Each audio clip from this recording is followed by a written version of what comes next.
to another episode of Morelia Python Radio, and tonight we are joined by Gary Schivenio of GS Reptiles. Gary is known from his YouTube channel, his witty sense of humor on social media, and some of the nicest Morelia around.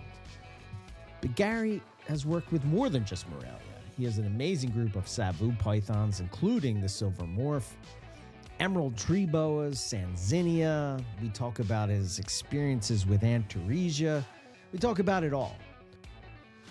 We also talk about some of his experiences on YouTube and some of the pros and cons of having a YouTube channel.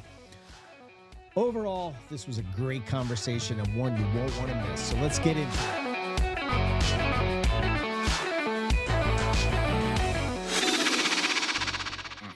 Stretch it out before we start. Listen. I'm not as young or as limber as I once was before we did these shows. Okay. Now You're that's recording. The intro. God, I hate it when you Welcome do that. to episode 493.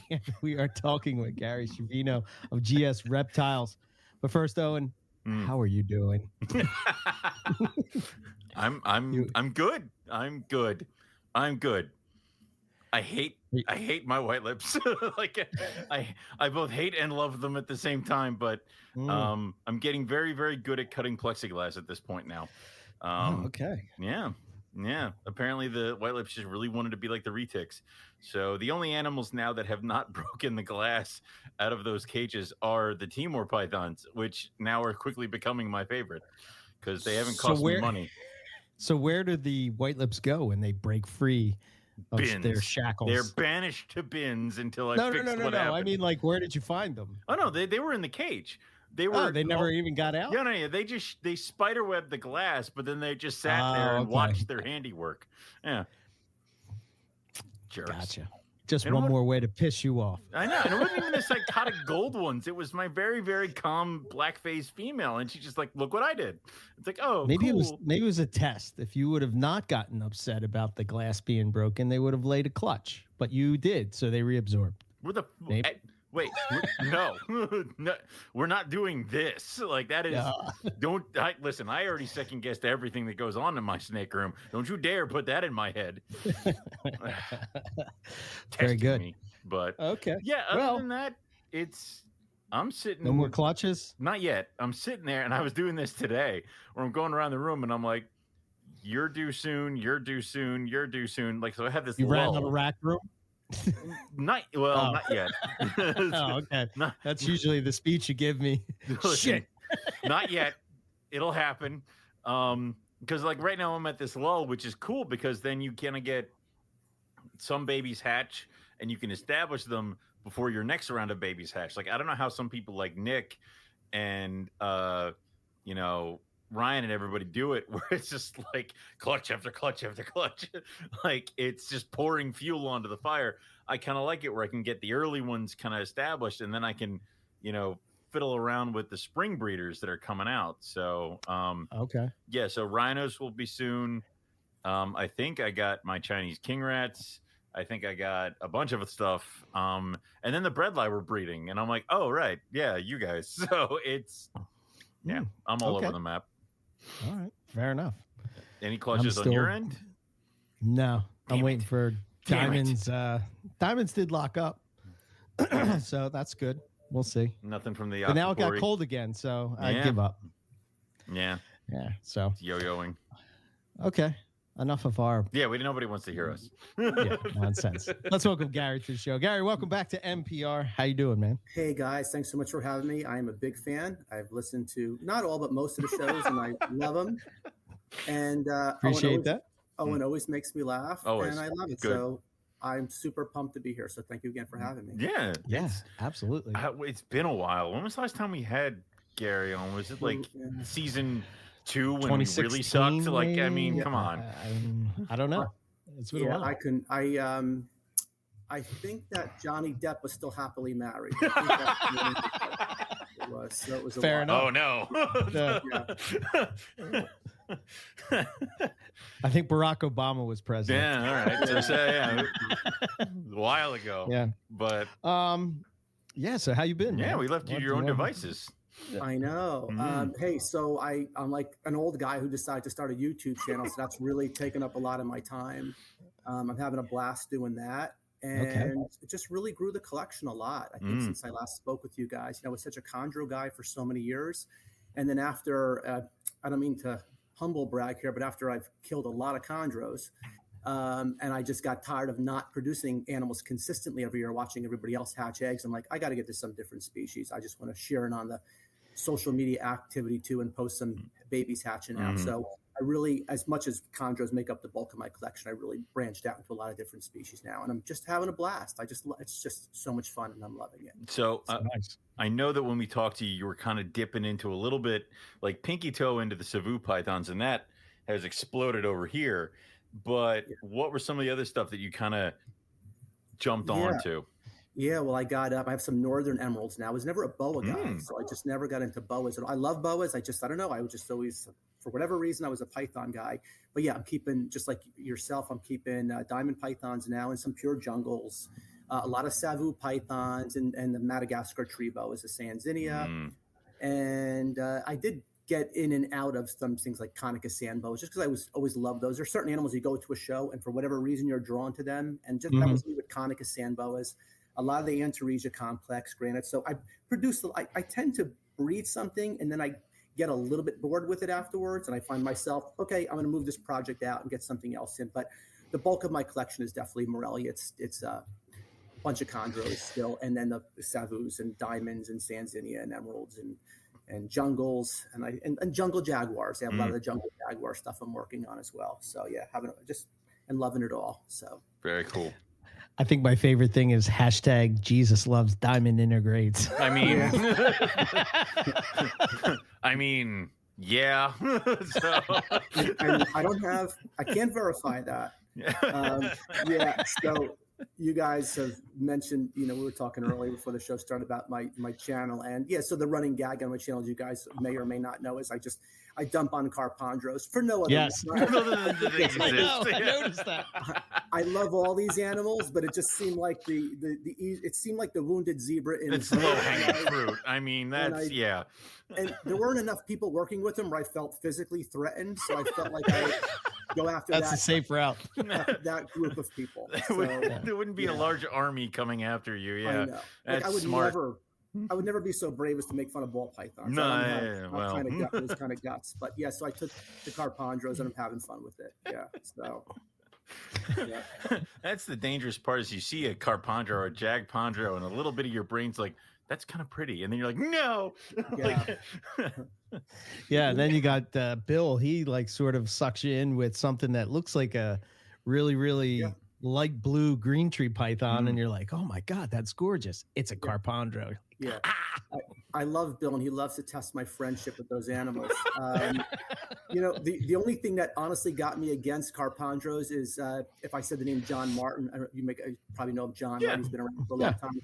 I went to John's house. True story about 5-6 years ago, and I was looking in his cages, and he had what I thought was a chondro, because not all are as pretty as Bill's, where they look like a hybrid, and some of them look exactly like. I thought it was a green tree python. I would never have been able to tell there was any carpondro DNA in there or carpet DNA in there. And the reality is, I go, wow, that's such a dangerous animal, right? Because John's obviously a very honest guy, and guys like Bill, and I know Tony Jerome is out there. He produced a lot of carpondros. They're not the guys I worry about. It's the next generation. Right. Some are so obvious it doesn't matter, right? But a lot of them, they look like pure chondro, and I hate that. I don't like it. I'm not comfortable with it. Same thing with diamond pythons, and I produce integrate diamonds. We could say the same thing, but so I'm a raving hypocrite, I guess is what I'm trying. Aren't we all? I remember that. I remember a Hamburg. I brought Eric with me in to see a Macklot's carpet hybrid, and it looked like just. What was that called? The jungle lot? It's a carplet or whatever. It was It looked like an ugly coastal, and I'm like, dude, no, and it's not a moral argument for me. Like we're doing something wrong. We're never going to release any of these animals back into the wild. Never. Yes. No. It just comes down to, and the first generation guys don't scare me at all. It's when they pass through several hands, and then suddenly there's a guy breeding chondros 3 generations from now, and there's carpet in there and nobody knows it. It's just, Right. that's the only thing that concerns me. But I'm not on a pedestal, believe me. I look at it all very lightheartedly. Mm-hmm. So. Yeah, it's just a snake in a box. Yeah, right? when you get down to it, that's what it is. Yeah. I just Chuck Poland sort of they had a reptile fight club where they were kind of talking about I guess designer versus mutts type of thing, and that was one of the things that he brought up, that some of the carpet crosses are like really fantastic looking, but they kind of get pushed off because I guess like our purist mentality is like, oh no, I can't deal with that. No, I won't have that. Carpet guys definitely have a stronger sense of keeping things pure compared to chondro guys, because we love the designer stuff. And right. I think with carpets, I don't think it enhances the carpets when you hybridize them, when you cross them over. I do think it definitely enhances them with some of the designer stuff out there. And it's hard to come. Some of these animals are so blue, and they're just constantly line breeding. And so, I love all that stuff. I do. I love it. I do locality chondros. I do the maniquaris simply because I don't know. I saw one many years ago and I loved it. And I said, well, I just want to kind of fine tune that animal just by line breeding that. It's kind of like what Ed Marino does with basins. He's stuck with basins. That's his thing. And he just continually tries to make prettier basins. And I just try to make prettier locality animals, using that's a Morelia azurea poulture is what it is. And so that's really what I focus on. But I really mean it. I'm not just trying to please everybody out there. The reality is I really do love all this stuff. I love all these animals. And if I had the room and space, I'd have it all. But I wouldn't have womas mixed with carpet pythons. Or chondros. Yeah. That's the line in the sand. Yeah, that really is. That's like the old Niagara Falls, slowly I turn step by step, inch by inch. What's the thing they called is the Australian dream, where it's like a water python and a woma and a carpet all bred into one creature. Sounds like what nightmares are made. Exactly. I'm like, why is it a dream? And you guys have seen the bow and eye cross with, I guess, the carpet python. I think Tom Keoghan had made them. The choline, which is the worst name ever. Yeah, it really is. Well, Tom has a sense of humor. I'm sure that's what he was going for. Of course. I mean, in that case, we did learn something from it. We learned that there's not a major fertility issue with bow and eye males, right. At least. If you breed them with different species, it's only if you breed them. So if we look at a positive on that, we can look at it that way and also sleep a little bit better at night. Yeah, I think that's probably something that maybe not necessarily had to be done, but was a huge benefit that it was done, right? Because now we can take that out of the mix. What is it? Half of herpetoculture is happy accidents. We found out that we learned this from something horrible happening here. Like, someone's lost all power in their basement and their snakes bred. Cool. I know. I found out you can still hatch carpet python eggs when you don't plug in the incubator. So there's that. I mean, there you go. A bunch of stuff you can learn. Oh, and I want to know who the guy is who discovered that if you put sugar on a prolapse, it goes back in the animal. Yeah, exactly. I would love to know that, because who was trying to make a witch's brew to fix their animal? I want to meet him, and I'm not sure if I want to have a restraining order or hug him. But in either case, he saved a lot of chondros. I've used that technique. My snake has prolapsed. Let me run to the spice cabinet. Yeah, exactly. It's like, I have actually used that on a baby carpet. And so have I. Yeah, it works. It works. You would not think of it. I don't question it. It just works. I don't need to know how it works or why it works. It just does. So there's certain things I always want to delve into and learn more. Like, okay, why exactly is this happening? But in that one, I'm just happy it works. I'm not going to look into it. Yeah. Who cares?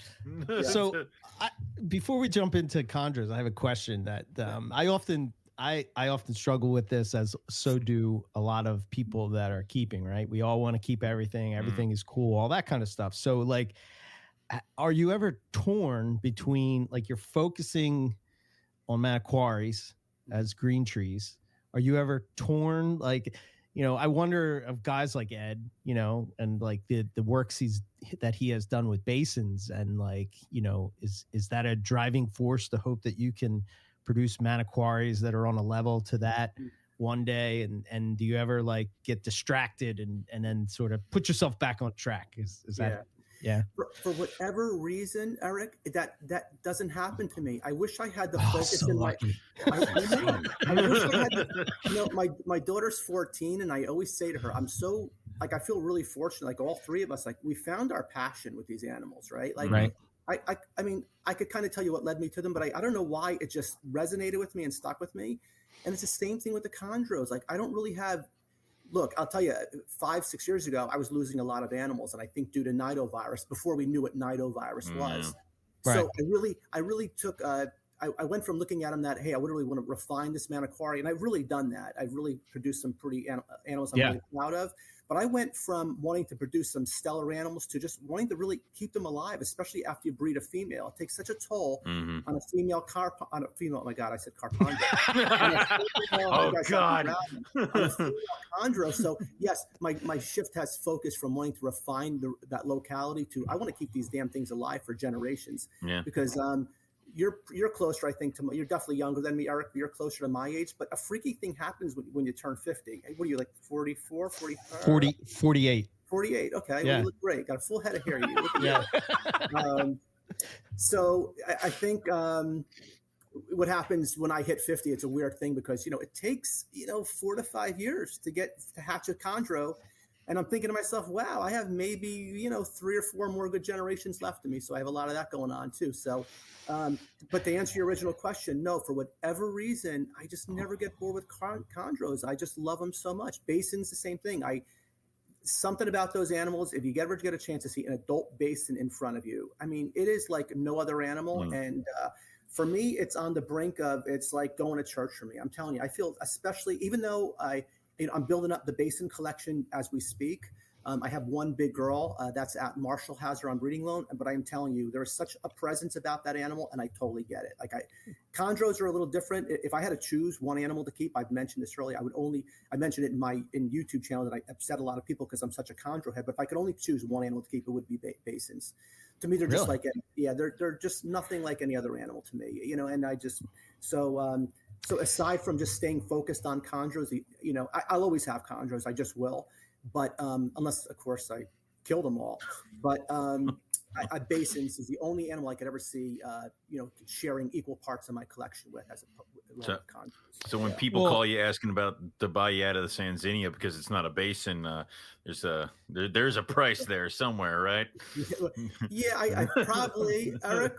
Owen, I'm sorry, but they're cool too. I just love them. You love all this stuff. I can't.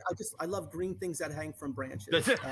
I wonder maybe. Well, since we're close in age, right? I wonder if you were influenced by like those TFH books, right? Yeah, sure. And like I think of that with that emerald tree. There's that one picture of that. That we all. It's such a iconic animal is an emerald tree boa, It was our version of that Farrah Fawcett poster for guys like us, right? Yeah.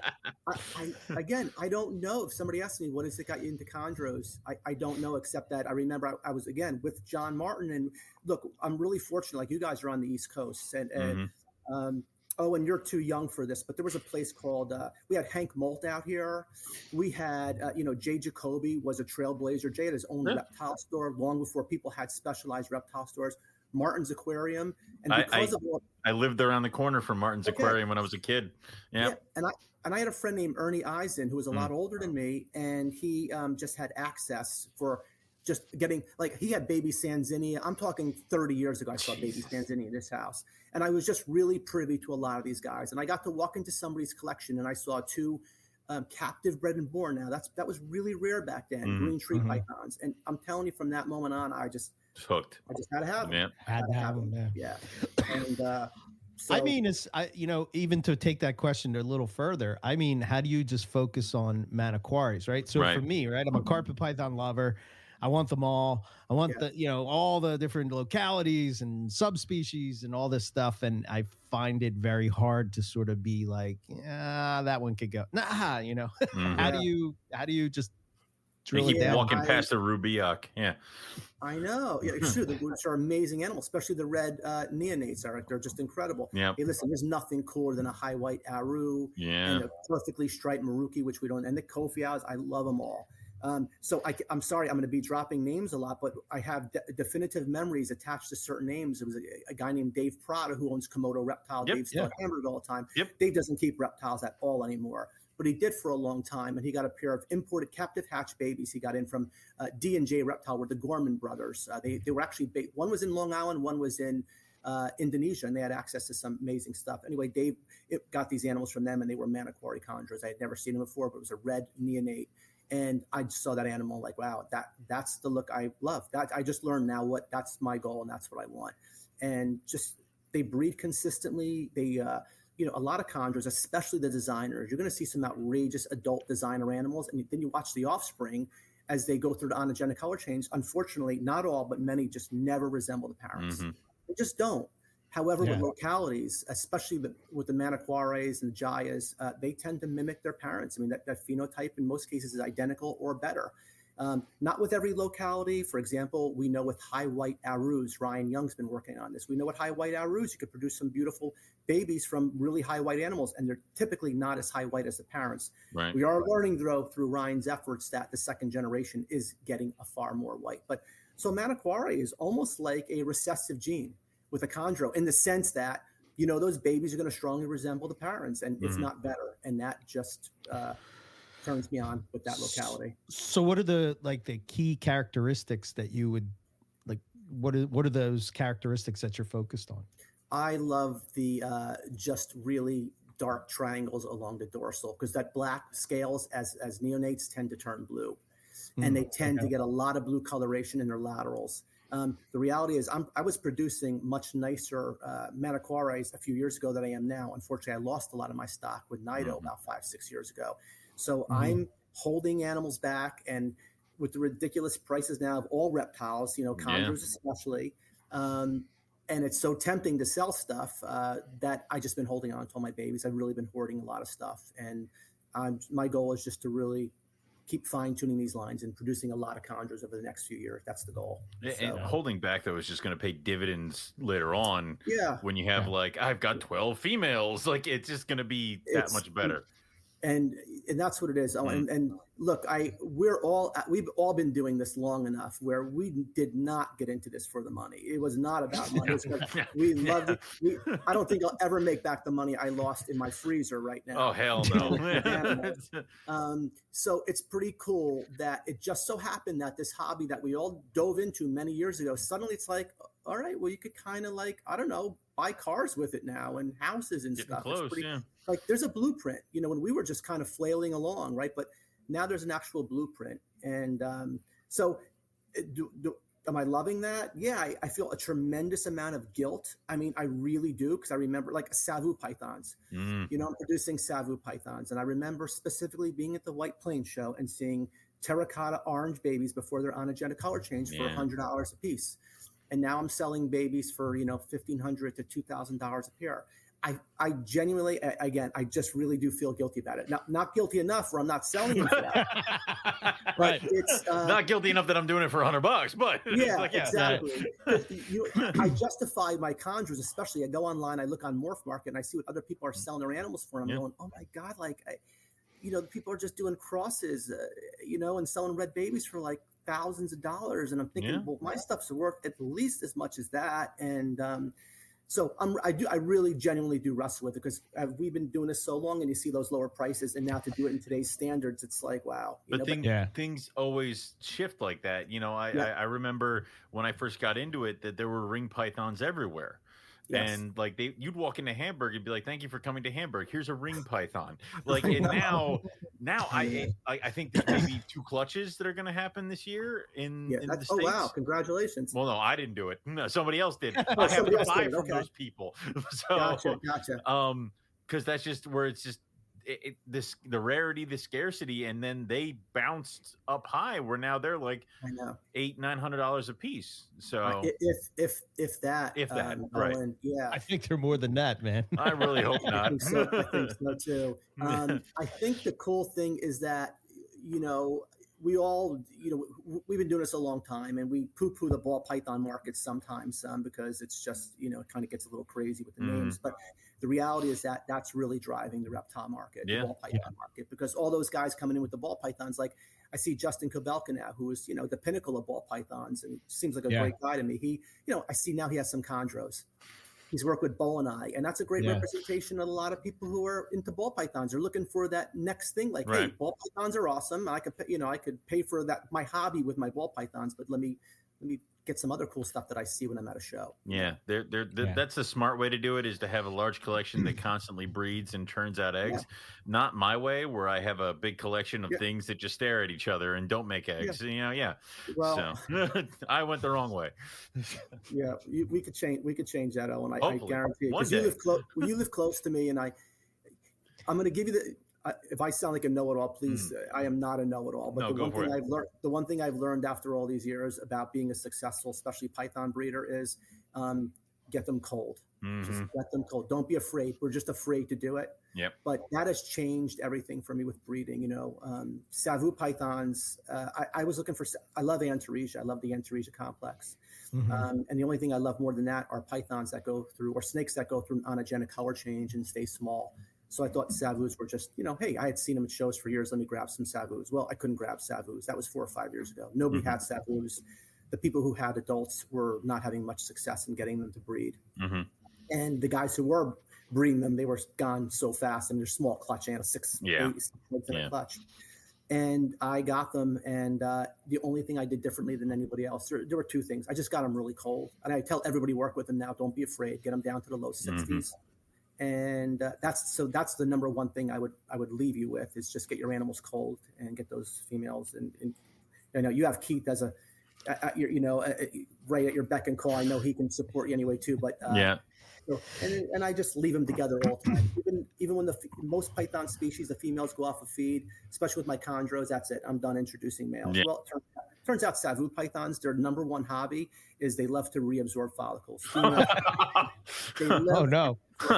So you need to keep a male. It's the one python species where you don't have the luxury of having 3 females and 1 male, because they will reabsorb those follicles. That was my experience with them. That's the experience of a lot of people. So until I see a female ovulate, I just have the male in with them constantly. So gotcha. I would say I'm starting to do that. The drop them down cold has definitely been successful for my olive pythons. I was going to say that. Yeah, I've started with that, and then I was very, very mean to my white lips this year. So I was, so we'll see what that does. And then it's funny. It's funny. I guess from herping, that sort of changed my mind. But like the idea that 60 degrees is cold is kind of weird, right? Because when we were finding jungle carpets, it was 70 degrees. So it's like, I mean, they're out hunting for food and it's 70 degrees, and we're like, oh my God, we can't drop them below 70 degrees. They'll get an RI, die. This and that, and it's like, no. No. And by the way, that's an amazing bucket list what you guys did. I know you guys all went to Oz, and that the Owen Pinelli thing in the jungles, that would be I did go out to Oz, but that was for my honeymoon. So my wife, we were not going to go herping. Right. That would be a dream for me to go out to Oz herping. But at the same time, I know what it takes, and I've seen the videos with the flies, and I just don't know if I'm cut out for it anymore. I'll tell you the truth. How Rob did it without like a fly net, because I don't know. Rob, Eric, He's a robot. and I had nets, and we were still dying. And he was just muscling through, and we're like, what is wrong with you, dude? Like, And I bet if you asked him, he probably was like, I didn't even really probably notice. Rob is so hardcore. He probably didn't even notice the flies. It's just he's so tuned into what he's looking for, and he's so astute with that stuff. And he just told me to man up. Man up, man. He calls him the pit bull because he just is on it, and he's Yeah. So with let's since we brought up Savus, let's talk about Savus. So are they? I've heard, we've talked to Ryan, I've talked to some other people. Are they sort of out of season are they more of a springtime breeder as far as breeding them goes? I would call them an early spring, late winter breeder. I don't even start pairing my animals up until February. Typically I'm pairing other stuff up until December. And they may go different times of the year. I can, but according to our temps where we are on the East Coast, yes, I've had a lot of success waiting till like February 1st and just getting them, and I'm starting to warm them up towards the end of January. But they breed. I mean, that's the one thing. If you ask any Savu python keeper, they will lock up every time. It's just getting those females to produce follicles. And so I don't know. I just really, I think I learned just from I didn't really learn on my own, but just speaking with so many people working with them and listening to what they were having trouble with, I just said, well, I'm just going to try the opposite, I guess. And I got super lucky because I had 5. So my first season, I had 4 females ready to go, and one became gravid, and she reabsorbed because she was feeding and she's off feed, so she's going to go. I was fortunate enough to have another female go that season, and this time I left the male in, so I only got 1 good egg from her, but I did hatch it. But I learned a lot that season. That was 3 years ago. And then last season was my first year where I had 5 females ready to go. And I'm like, okay, no, I'm going to fine tune this thing. And I can tell you that 1 did not go for me, but 4 of them did. And I got viable eggs from them. I produced 22 baby savus last year. So that was like crazy. Yeah, it was really crazy. Very nice. And they eat, by the way, guys. They eat. Babies eat. They're not ring pythons, Eric, like where the be tough. You put a live fuzzy in with them, it turns out they eat. Yes. Yeah. See, it must have been just the pair I had. I had such a hard. I actually lost them because I had such a hard time with it. It's so the one quirky thing that I saw about them is like when you feed them, they wrap their entire body around the brain. I had mine. I had to leave the tweezers. It wrapped all the way up, and I had to.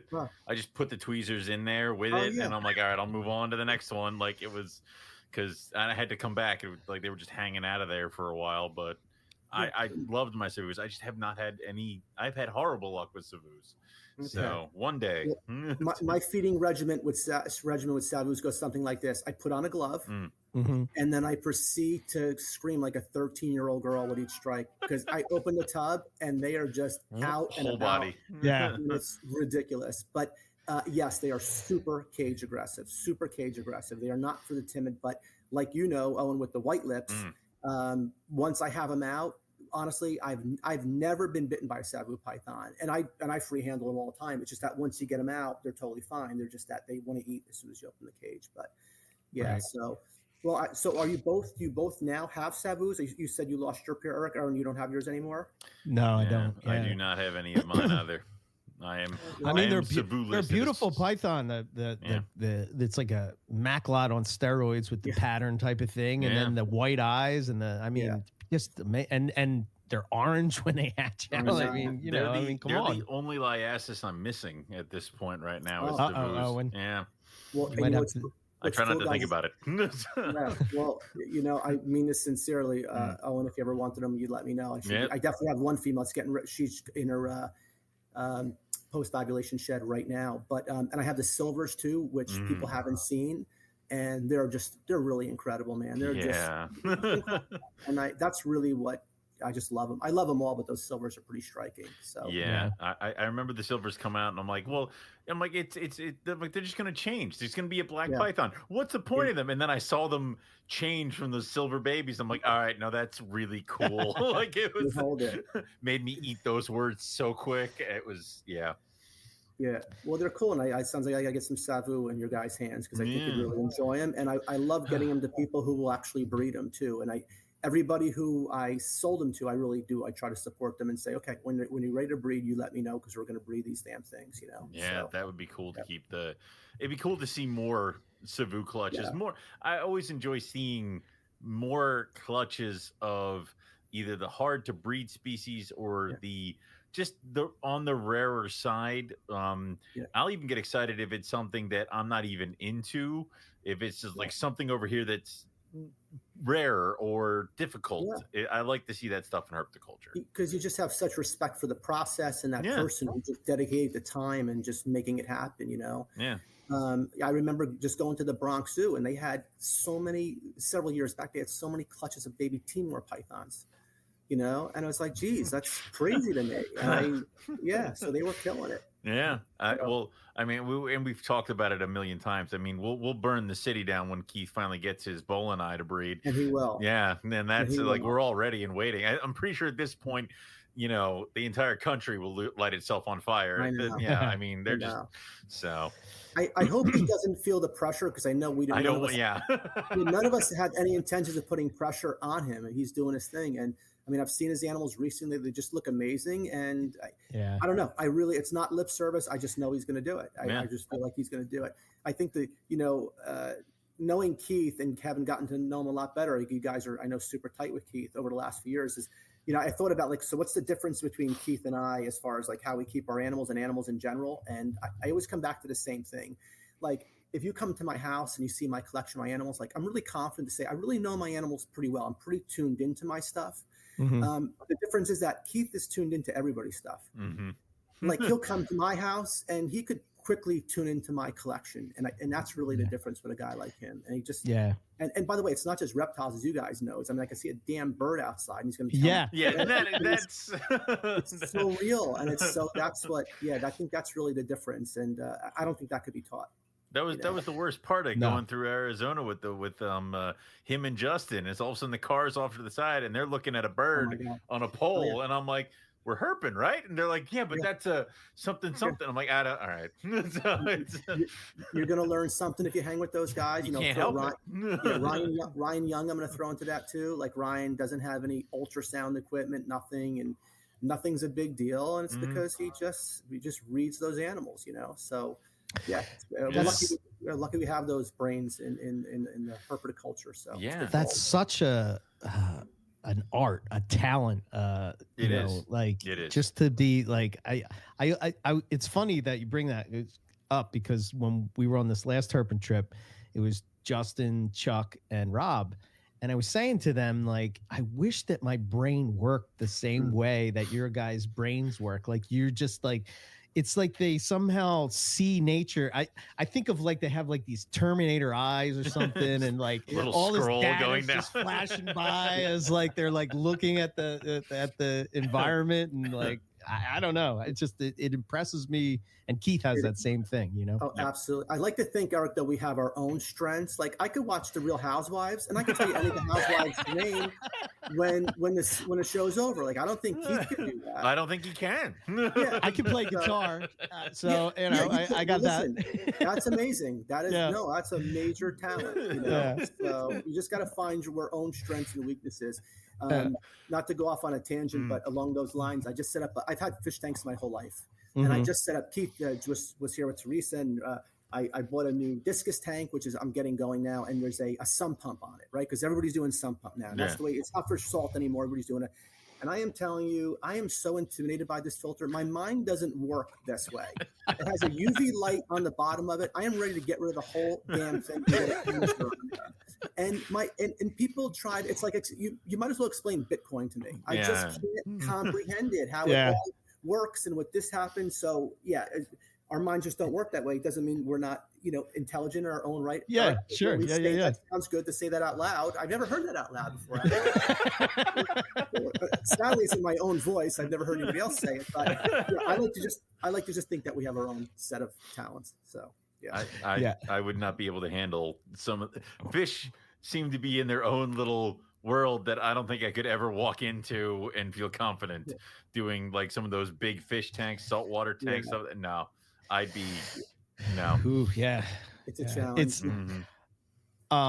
okay. So one of the things that I hear about you a lot, Gary, is that you are very good, very, very good at getting baby chondros going. Yeah, that is my Give gift us of life. one. Yeah, there you go. See, that's it. There we go. We found it. That's the one thing I am good at. It's the truth. I'm a decent father. I'm an okay husband. I can get baby chondros. Baby chondros, right in there. Yes. What's one trick that you use to get them going that you would tell the listeners? One trick. I think the one trick I could tell people is that I no longer give them enough time to die. If they don't eat after within the first 2 to 3 weeks, I'm going to start force feeding. Okay. I'm going to start force feeding. There's very little room for error with chondro eggs and with baby chondros, and that's really the difference between those animals. People love to say chondro elitist. They're not chondro elitist. Chondros are their eggs are no more difficult to hatch than any other species, but there's far less room for error just given their size. Right. And with the babies, there's just far less room for error given their size. Like I hatch diamond pythons, and if it doesn't eat for 3 months, that's okay. I don't care. It's a baby. It doesn't lose any weight. Yeah, it'll be fine. Baby chondros crash and burn really fast. If you don't have food in that animal within probably 3 to 4 weeks, now you're just trying to get even. That's where we're at. So that's the one piece of advice. Yeah. Okay. Yeah. So are you doing like a pink head? Yeah. Or so tail. Yeah, I start with a pinky head. Right? Okay. I start because it's great with a pinky head because you can literally just put it right in the baby chondro's mouth and it's going to eat it. It can't dislodge it from its mouth. But we used to think that we could sustain a baby chondro on a pinky head for a couple months until it starts eating on its own. We now know you just simply can't do that. You could sustain it for probably 3 to 4 weeks, and that's feeding it every 4 or 5 days, maybe longer than that.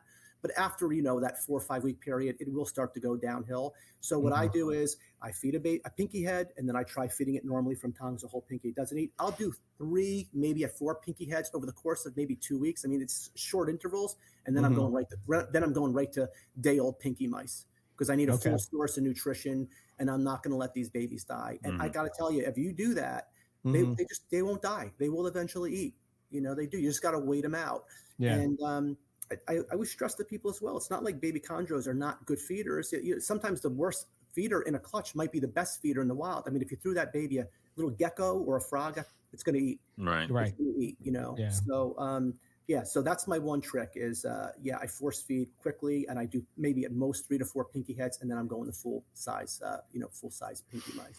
So yeah, all right, cool. And then let's talk a little bit about diamond pythons. Okay. Huge fan of diamond pythons. You have this diamond python that I would probably give a pinky stab somebody for. Okay. I actually did stab somebody for her. So good. We can edit this out. That'd be great. So what's the story with that animal? And I don't know if you've seen it, but I'm going to share it. I think I have. I think I know which one you're talking about. I got that female from David Haston, who David is pretty well known with jungle carpets. Yeah. Yeah. And no kidding. Yeah. So David, just for whatever reason, decided to part with her. And we refer to it as the Gothenburg zoo line. I've since done some digging and spoke to some people, and I've learned that really the Gothenburg zoo line really doesn't exist. I used to say it was Gothenburg, Germany, but there is no, turns out there's no Gothenburg zoo in Germany. There's a Gothenburg zoo. I believe it's in Sweden, but I don't think they ever had any of their own lines. So the truth is, I really don't know the lineage on that animal. Okay. And I think that's the problem with diamonds in general. I love diamond pythons. I mean, they're absolutely awesome. I actually just picked up another pair this week from Greg Heim produced. And I think the confusion comes in, we always say there's 4 proven lines of diamond pythons: the Gary Val line, the San Diego Zoo line, I think it's KZ Lasik line, and the Riverbanks Zoo. Riverbank, yeah. Right? But I've learned from speaking with Joshua Easter, who's my resident subject matter expert, all things diamond pythons. We've learned that the Riverbank Zoo line came out of, I think, the Perth Zoo in Australia, and they were really inbred, and that line really doesn't even exist in the States anymore. Okay. I have one. What's that? I have one. You have one, Eric? I have a female, yeah. That's awesome. So you should tell that to Josh Easter, because I think he has one also. I think he has one KZ Lasik. So have you ever heard of anybody else having that animal? No, that animal was actually imported from Canada, to believe it or not. Ooh. Wow. Hopefully Josh's is a boy. Otherwise, I mean, that would suck. So Josh either has a Riverbank Zoo stock or a KZ Lasik, but I know he has one off on one of those. So those are the 2 lines that just don't pop up anywhere. People can't seem to locate them. Every other line we find is Gary Val line and San Diego Zoo line, or some combination of them. I don't even know of any. Like I said, I'm sure if you spoke to Josh, he's going to know, or Nick, they're going to know who exactly has pure lineages. But other than that, guys, I think everything is just mixed up. It just is. Everything is, if you look at you get a husbandry card from anybody with breeding diamonds, it's always going to say SDZ, San Diego Zoo, and GV for Gary Val. Yeah. And then we have some other stuff. I think there's Cypress Creek. There's a Cypress, but that's up for discussion, whether that's legit or not. If you talk to Dave, I'm sorry because I keep dropping names, but like Dave Sutton is a guy who, diamond python guy. He's produced probably more diamond pythons in the U.S. than anybody else. He produced like the first, what we call the reduced patterns and the Stardust. Yeah. And Dave will tell you there's a Cypress Creek line. You talk to other diamond aficionados, their heads explode if you mention Cypress. There's a Geb Bailey line as well, so there's these variation of lines, but I don't know whether they're out there or not, and I'm not challenging anybody. That's above my pay grade, but I just see from my experience that everything seems to have either Gary Val or San Diego Zoo zoo stuff, so zoo line. Sometimes I struggle with the purity thing of it. Like it seems like in the carpet python world, the diamond python group is probably the most intense that I've found about lineage, and like if it's like even questionable, they're like, "Get out of my room," you know. They're angry little elves. Yeah. Yes, I agree. But you know, I don't know. I guess sometimes what is that thing in us that, at least in me, that I have to have the actual animal? Like, I think it's the actual animal from the wild. Like, this has to be a representation, because I do have one diamond python cross, and it's a wonderful animal. Yeah. I mean, the average person would look at it and say, "Oh, that's a diamond python." You know, I can see the difference, but you know, I don't know. What's your thoughts with that? Do you struggle with that at all? I think this, and again, I keep going back to our age, but think of all of our knowledge came from books back then. There was no internet, and everything in the book was a pure animal. Mm-hmm. Yeah, but we only saw representation of wild types. We've never seen hybrids before in books because we weren't privy to that. Yeah, and I think that's indoctrined in us, and that's what we want to duplicate in our collections. So. Yeah, that's a good point. Yeah. Because I was watching this thing the other day about plants, right? So I've sort of like dipping my toe into the plant world, and my wife has she's like landscaping out back, and she bought these plants. So we were watching a little YouTube thing on it, and the guy that was talking about this species.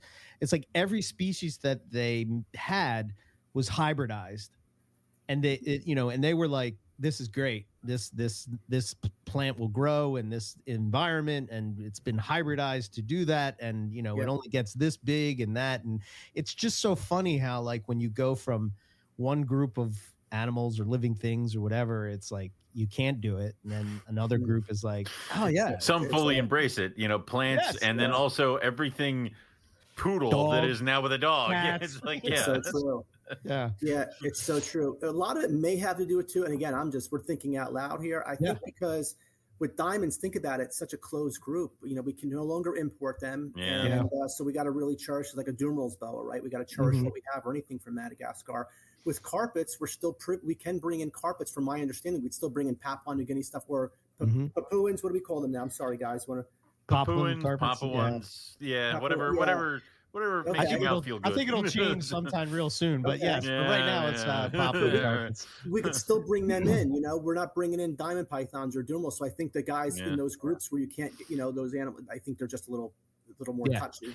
Sure, It's and understandable. Where it almost feels like we want to protect the purity of it in case because we don't ever want to get to a point where there are no pure diamonds because we bred them to everything else. I don't really have a problem with somebody taking their male diamond and throwing it to a jungle jaguar. Cool.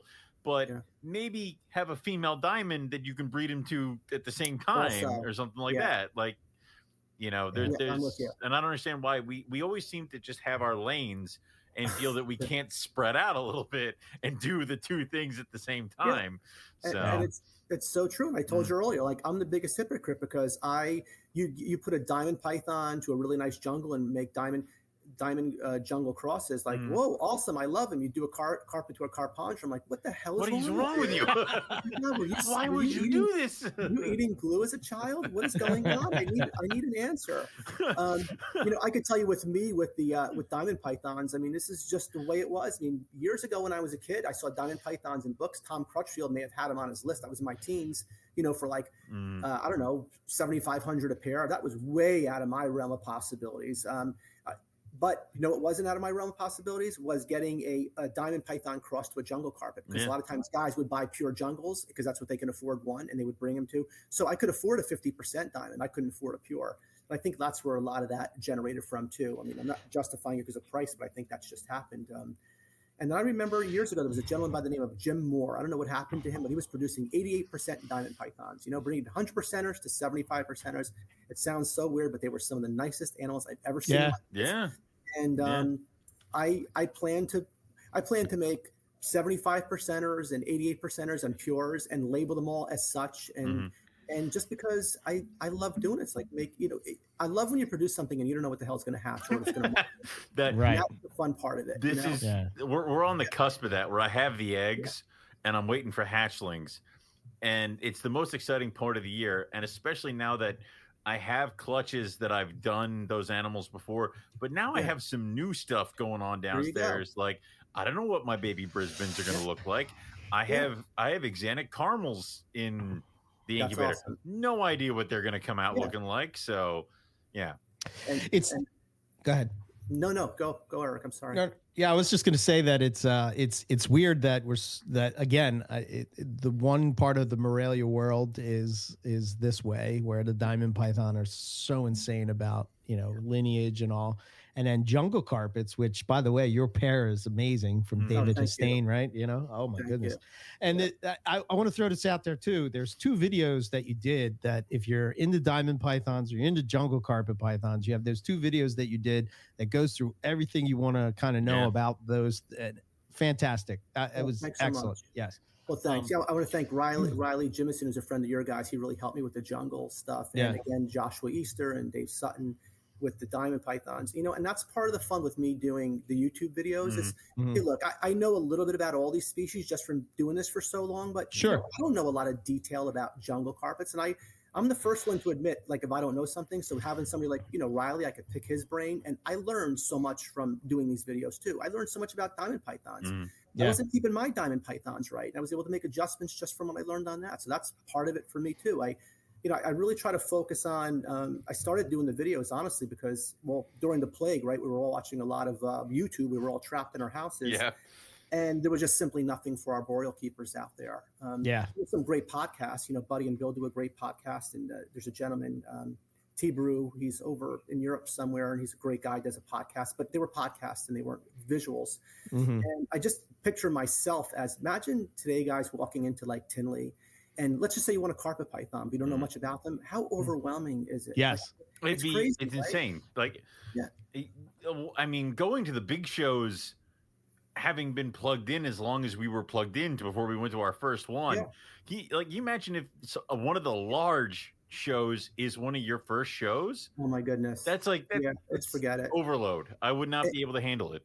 It's called, what do you call that? Analyzation to paralyzation, when you analyze to paralyze, where I know me, I would walk in, if I was a newbie and I walked in and I wanted a green tree python and I started talking to several people, I'd walk out not buying one and not ever wanting one.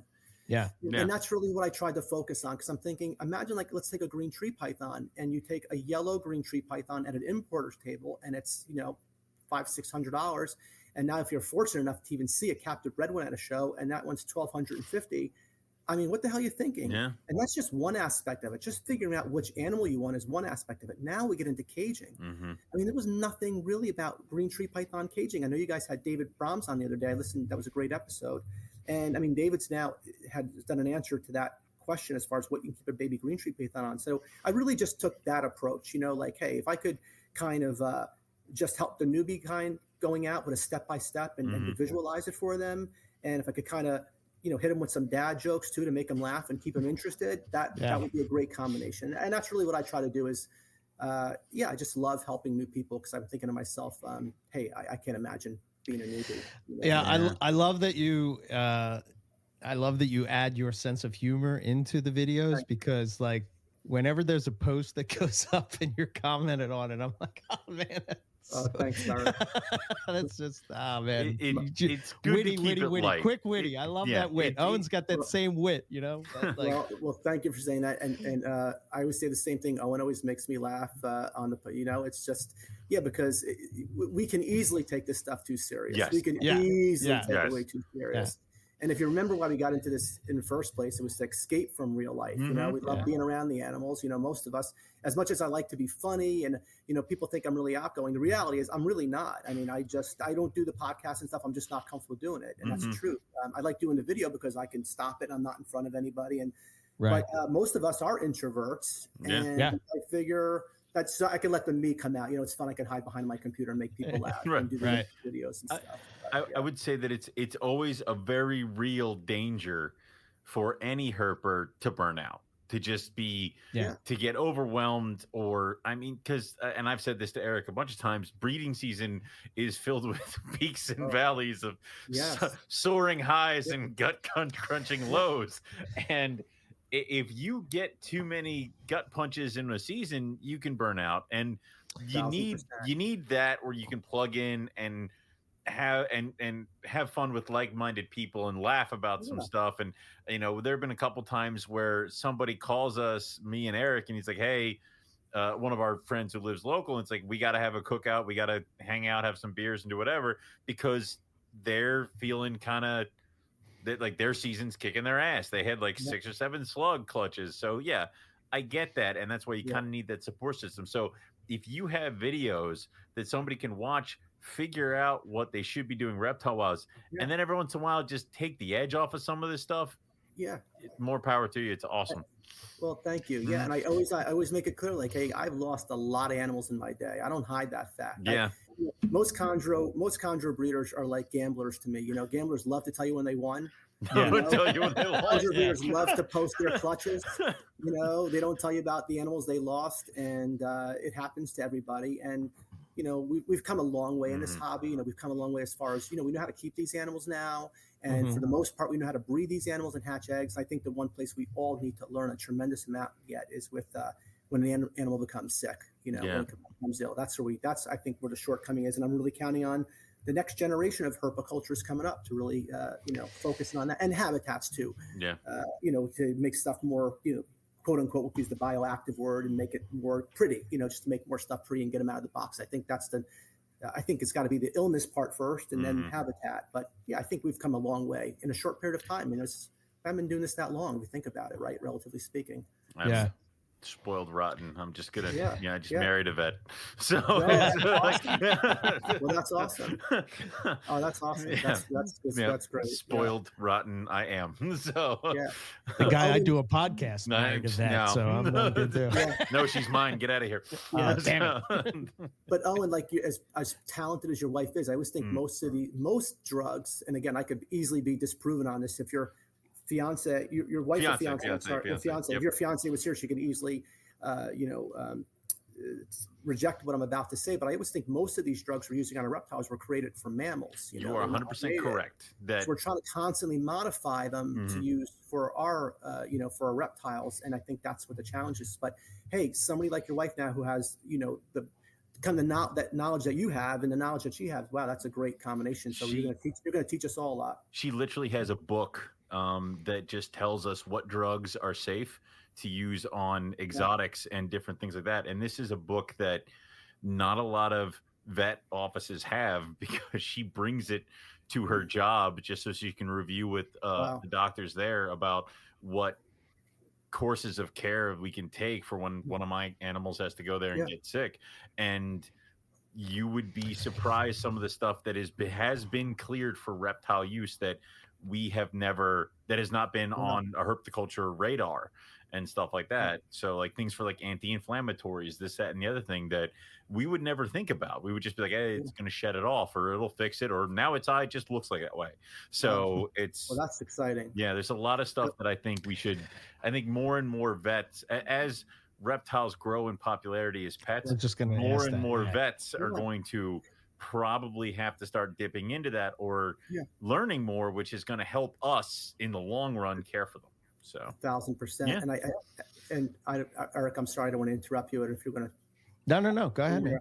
And the other thing that's really cool, you know, we touched earlier upon the price of reptiles, and you know, sometimes a negative thing can really be a positive thing, because suddenly now, if you pay a few $100s for a snake as opposed to $50 for a snake, well, now it's, you know, sadly it should be worth it any price, right, to bring to a vet. But now I'm going to bring it to a vet. And vets, you know, as your wife knows, there's a lot of overhead in a veterinarian's office. I mean, it's a lot. It's really expensive to run a vet practice. So the fact that animals are more expensive and people are going to want to treat them and bring them to the vets, and vets can now see them as a solid revenue stream. After all, it's a business. I'm hoping that also enhances the knowledge of vets to want to learn more, because, hey, now it's worth it for me. Now it wasn't worth it for me 10 years ago to learn about reptiles. You know what I mean? When somebody threw out a $10 turtle, but now with the animals' prices going up, I think it's going to really help them as far as just overall well-being and vets. Yeah, I sort of had a change of heart when it came to the whole idea of pricing. I think that bones are probably priced still too high, because I think it just puts certain people out of the ability to do it. But I don't, when we were talking to David, I don't even know if this made it into it before he had to leave, but we were sort of talking about, the price of a baby chondro, captive born and bred, nothing, no bells and whistles, or like an entry level one, you're talking like what, $800 to $1,200, depending on yeah. Which the amount of work that has to go into getting that baby established, I don't know if that's necessarily a bad thing, and I don't know. What do you think about that? Well, I'm a chondro breeder, so no, it's not a bad thing. Next question, Aaron. It's not that. Got it. Yeah, it does take a while. They do, and I don't even sell my babies. I just shipped out 3 of my babies from 2021 that were all born in October, right? So November, December, January. That's putting them all over 6 months. I don't even sell animals anymore unless they're at least 6 months old. Mm-hmm. And yeah, you're constantly. It's not like it's not like a stock where you buy a stock and you just sit there and hope it goes up in value. It's like, no, these animals, they go up in value, but you got to take care of them every day. There's maintenance on them. So sure. Yeah, it can easily be justified in a lot of ways. And of course, just simply supply and demand, just take it back to that. But I think chondros are, I think it's like the housing market right now. I don't think houses are going to drop tremendously in price because there's such a shortage, but I think it will level out. I think it will level out. And if you go on Morph Market now, you'll see some higher dollar animals that have been posted for quite some time. That wouldn't have happened 6 months ago or 12 months ago. And right. I'm really encouraged this year too, because I'm seeing guys like Bill Stegel. Bill produced, he had a killer year this year. A lot of guys did. Ian Bissell produced a lot of stuff. Just a lot of people producing a lot of animals. Mm-hmm. So that all helps, but the demand is there. The demand is there, and there is a thirst for these little worms that hang from trees at 12 to 15 grams. So what do you guys see? And say, I'm not on top of it as much. You guys, as far as like the carpet market, what do you like let's take let's take an animal like a rough scale python. I don't know much about them. I mean, is that animal still holding its value? Yes. They're being produced more readily now. Yeah, I know they're being produced more readily, but the thing is, it's weird because when they were kind of hitting the scene, I know some people had large collections like Cameron and all them, so they've gotten rid of all their roughies and kind of has dispersed them. So, and more people have them, but I want to say that the production is still maybe 10 or so clutches a year, countrywide. And the clutch sizes range from like 6 to 16 and stuff like that. So there's definitely still enough roughies to go around, but not so much that we're tripping over ourselves. So I would say they're holding pretty steady at about 1,200 right now. And then maybe like backroom deals between friends, kind of like 1,900 kind of a deal. So, so far they're holding pretty good, which is great because I got like 3 of them back there. It'd be nice if somebody would do something. Very cool. Jeez, Owen. And that's one of those animals. Like I just look at them, it just looks like no other animal, and they're just so amazing. And it's again, if I had the space, I would love to get a pair of roughies. I love them. I'm infatuated with them. My newest female is a horrible, evil thing. And it is bit How me. Are they in general though? Is that she is the first one I've ever met. Like it is. And the fact that she is what she is, I let her get way too close because I'm like, it's a rough scale and I love you. And then it's like on my neck. It's like, okay, all right, that's not good. Surprise. But I love them, and people make fun of me because it's like I'm like I'll never have chondros, but they're like you got green tree pythons. I'm like, first off, that is a rock chondro. All right, there is a difference. It doesn't sit on a branch; it lays on a ledge. Like that's point well taken. Yeah, but they're really cool. I am very, very happy with mine. I'll never not have them in my collection. I have a trio right now, and I'm hoping that in the next couple of years that grows into a small army because same thing with you with your Maniquaries. It's like I'm going to produce a clutch. I don't know if anybody's going to be able to see them. Like I don't know if I'm going to sell them. Like it's going to it's going to be one of those somebody has to come over and offer me another cool kind of snake in order for me to give up a roughie. And that's That's the truth. That's what it comes down to. I mean, hey, look, we all need money, but a lot of these animals we can't replace. Once you sell them, you can replace them. However, you can tempt me with another animal. That's how it works. I mean, what was it? I gave Keith a rhino rat because now I'm like, you're gonna have something I want later on. Like it's so true. You remember that. You remember that. Yeah. And we're just addicts. I mean, we really are. Oh yeah. We're just thinking the next thing, and that's crazy. I think for I think probably for all of us here, like I think the rough scale has a little bit of that mystique because of the story behind it. Yeah. And I guess at first I was, when I first saw yours, Owen, I was like, yeah, they're cool, and I'll have them one day. And then when I got them, I was like, oh, I get this. Okay, all right. I totally get this. Yeah, all right. Awesome. Right, Owen was right. Thank you. Okay, Owen wasn't just a raving lunatic. Yeah. How long have they been in the country, actually, guys? I think the first, was it Terry over at the Reptile Gardens. Yeah. Terry has those. I freaked out when they came into the country. That was amazing to me. That was just amazing to me. I want to say Terry got them at the Reptile Gardens, and the LA Zoo got them as well as part of their collection. And then those were the only ones in the country for a while, and that was just zoological stuff. Then Cameron started getting them with importations, and then that's when it started kind of free flowing out of that, because and that was one of those things where we never thought it was that they were going to be accessible because they were in the zoos, and we're like, all right, well, eventually, yes, in like 20 years they will trickle down to us. And then having them come over with Cameron kind of busted the whole thing open. But I want to say they have not been like accessible. I got my first pair. Oh God, I got my two boys. When did I move out here?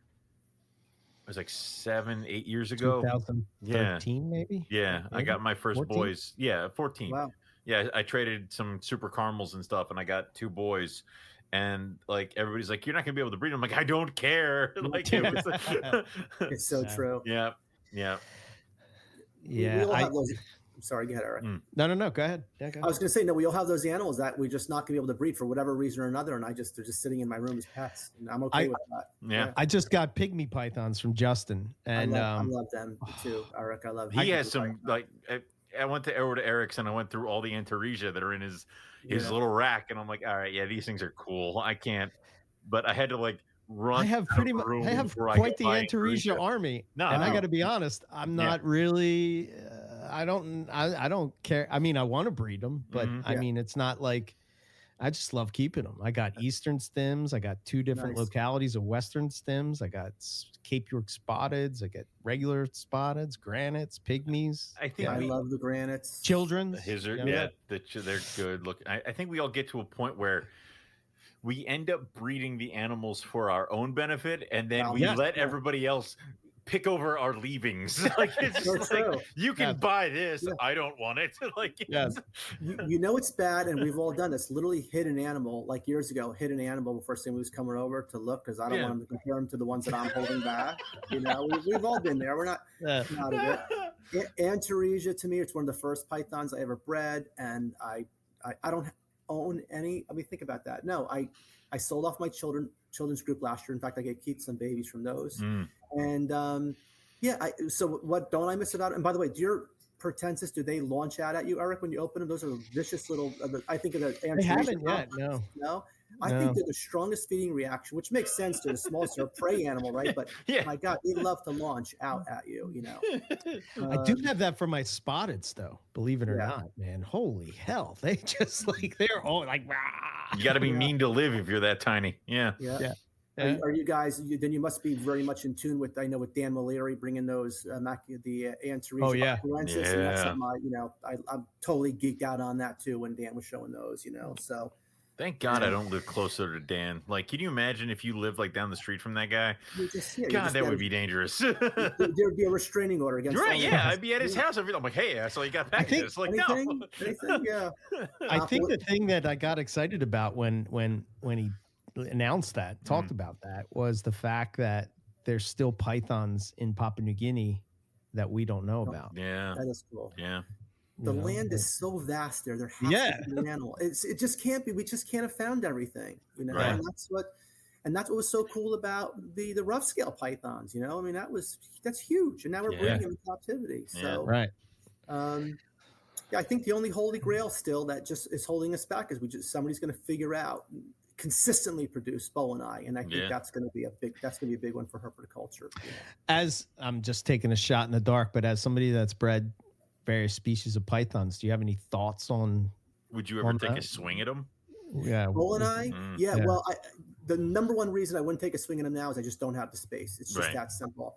Yeah, and it's so weird because, you know, they are really expensive, but like I could kind of justify spending the money on them only because I'm such a nerd with, like, I wouldn't go out and buy a watch or a suit. Like that doesn't I don't need that. That does not appeal to me. I don't want to take any trips. I don't want to do that, but I can easily justify spending the money on Bo and I. So for those two reasons, for the main reason of just space, I wouldn't do it. But, you know, if I were keeping Bo and I would just get him really cold. And Keith and I have spoken about that and getting him up to you know, an ambient during a day of like a 78 to 80. I don't think he's tried that yet. I don't know. Don't quote me on that, but I would just get him cold. That's what I would do. You know, I have a friend of mine who's out in Long Island, who's a really super busy guy who travels nonstop. He's got a big time position. And let me tell you something, he produces his animals more consistently than most people I know. And you know what he does? He just gets them really cold. He opens his window in Long Island. He gets his room down to like the low 50s. He's produced so many diamond pythons, everything. His chondros, he doesn't bring that cold. And ever since then, I'm going, I'm a nervous wreck. I worry about everything. He's just traveling, coming back. He's not losing animals. And that's the truth. And I've seen it firsthand. And that really inspired me to like start getting my stuff much colder, and it's going to be okay. So if I had Bo and I, that's the only thing I would try, you know. Just cold. Yeah. Get them cold. Yeah. Who knows? Get the females producing follicles, because once that happens, you're, you know, but I'm super encouraged to go back to Keith for a second. I saw the pic he just put up that looked like his female was producing. And that's a great, so yeah. That'd be cool. There hasn't been a lot of people that I wish that they produced a specific animal, but like Keith, I'm really rooting for him to, you know, because to know him is to just, you just, and he would do the same for us. It's that simple. So 100%. Yeah.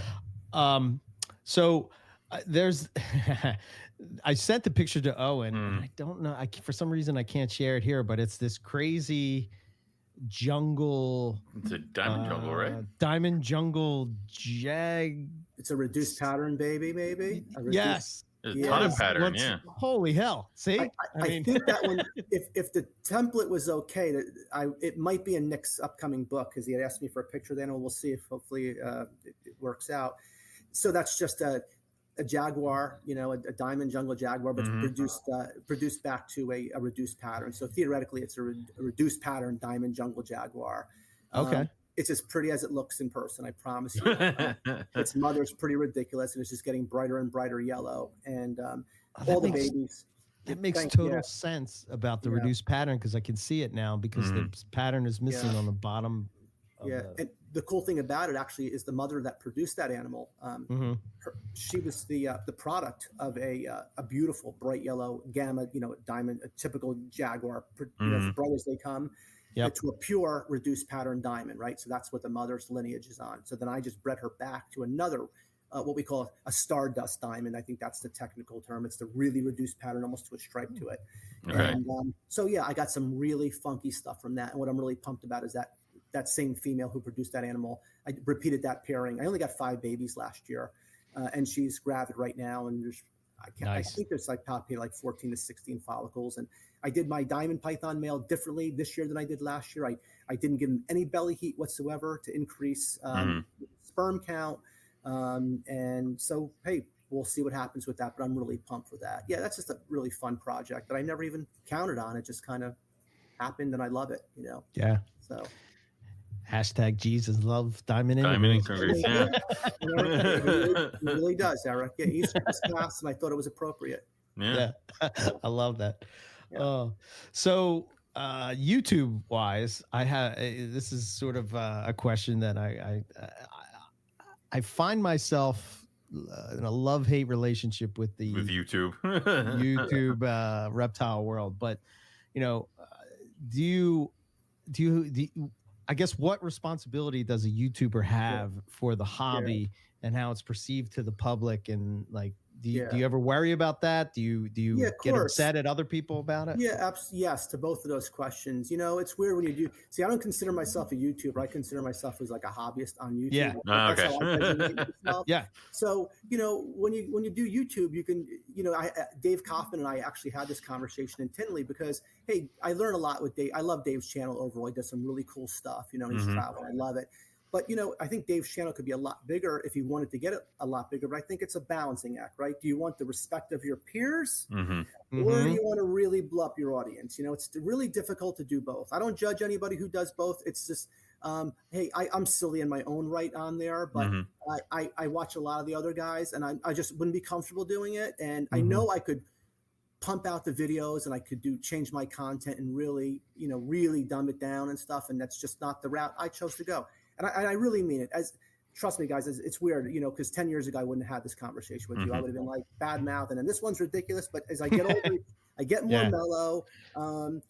Just to use names for a second, talk about Brian Barczyk. I've known Brian since I'm 19 years old. I genuinely, and I mean this, I love Brian. I've known him forever. He's just been such a great dude with me. He loves those animals. Nobody's ever going to tell me Brian doesn't love animals, Right. Yeah. And he does, but do I like it when Brian brings his leucistic alligator to a PetSmart? Do I like when he does? Probably not. I don't watch it. It just rubs me the wrong way. But I so that's the way that's a path he chose to go down that road. And it helps me because I know at the end of the day, Brian loves those animals and I see how he keeps his stuff. So that's how I could justify it. It's just not for me. Right. That's not what I want to do. I want to walk into a snake show and not have to be like, I don't want to. I'm not implying that Brian or any of those guys sell their souls to the devils, but I just know what I want to do and I don't want to do what works for me. It's a personal. I enjoy our level of exposure because I can walk to a snake show and if I don't say anything, nobody knows who I am. There you go.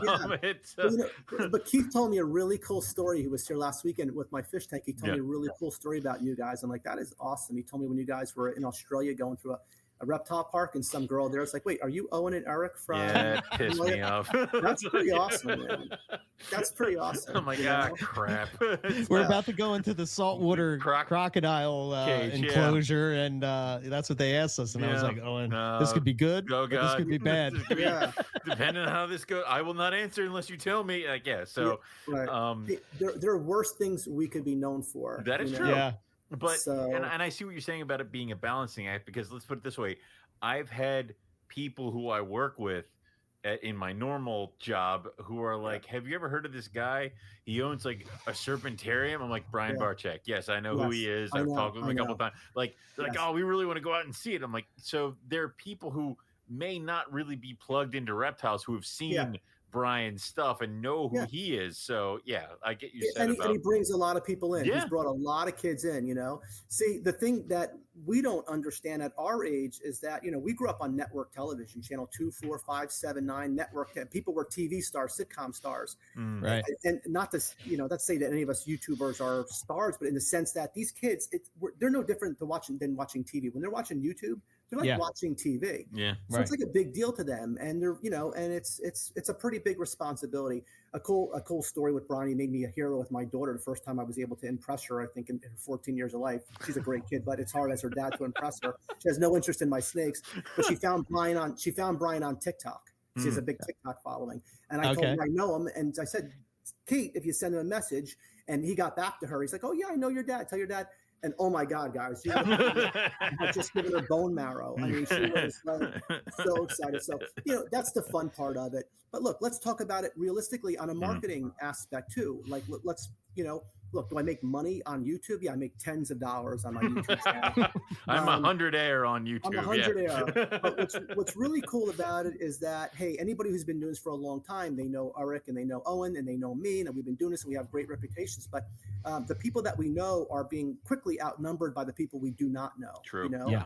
And at the end of the day, I have a regular job like most of us do. And my dream, like, all of us, is like, I want to stop doing that very soon and just do my, really focus on the animals full time. And I need to sell animals. Now it's great. I mean, anybody could sell animals, right? The market's crazy and you have nice stuff with a good reputation, you're going to be able to sell your animals. Without even trying. Yeah. So, I mean, if I can kind of educate people, have fun. And by the way, I do love doing it. I'd be lying if I didn't tell you. I really do enjoy doing it. It's a time suck, and I really do try to prepare content. I don't just wing it.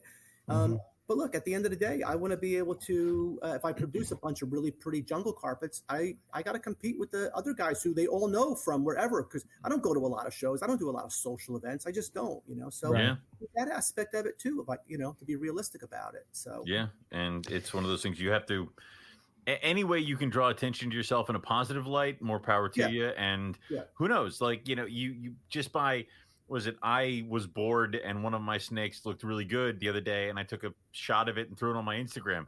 It sold 10 minutes later. Caramel Jag? Yeah. That's gone. awesome. And that's just I'm like, look at this thing, and nobody's like, is it available? I'm like, it is. Like, and if you can find your little niche in that world where you can draw people to yourself, and this is the world of social media where you can be anywhere, at anybody's fingertips at any time. Yeah, so. and you guys won't say it, but I will. But like Morelia Python Radio, you guys are true OGs. I mean, I think you're one of the first reptile podcasts out there. People, you said people may not know your face because it's more of a podcast. I would tend to doubt that at a reptile show. I think people would know you guys, but yeah, people recognize me first from me talking, and then they kind of look me out, and they're like, I'm like, all right, yeah. Whatever it is, the bottom line is, hey, listen, you do good work, and people want to buy from you. They want to support you, and that's that's the way it should be, And I think that the two things about YouTube that surprised me the most is that, first off, I get, for lack of a better word, like truly positive messages almost on a daily basis. The videos are really starting to really kind of get some legs now. And I just get a lot. And because what happens when you go on Facebook and stuff, the really nice people who are supportive, they're not the people posting. And you tend to think the whole reptile world is like that. And the reality is, just like in the real world, most people really are nice and they're appreciative and supportive.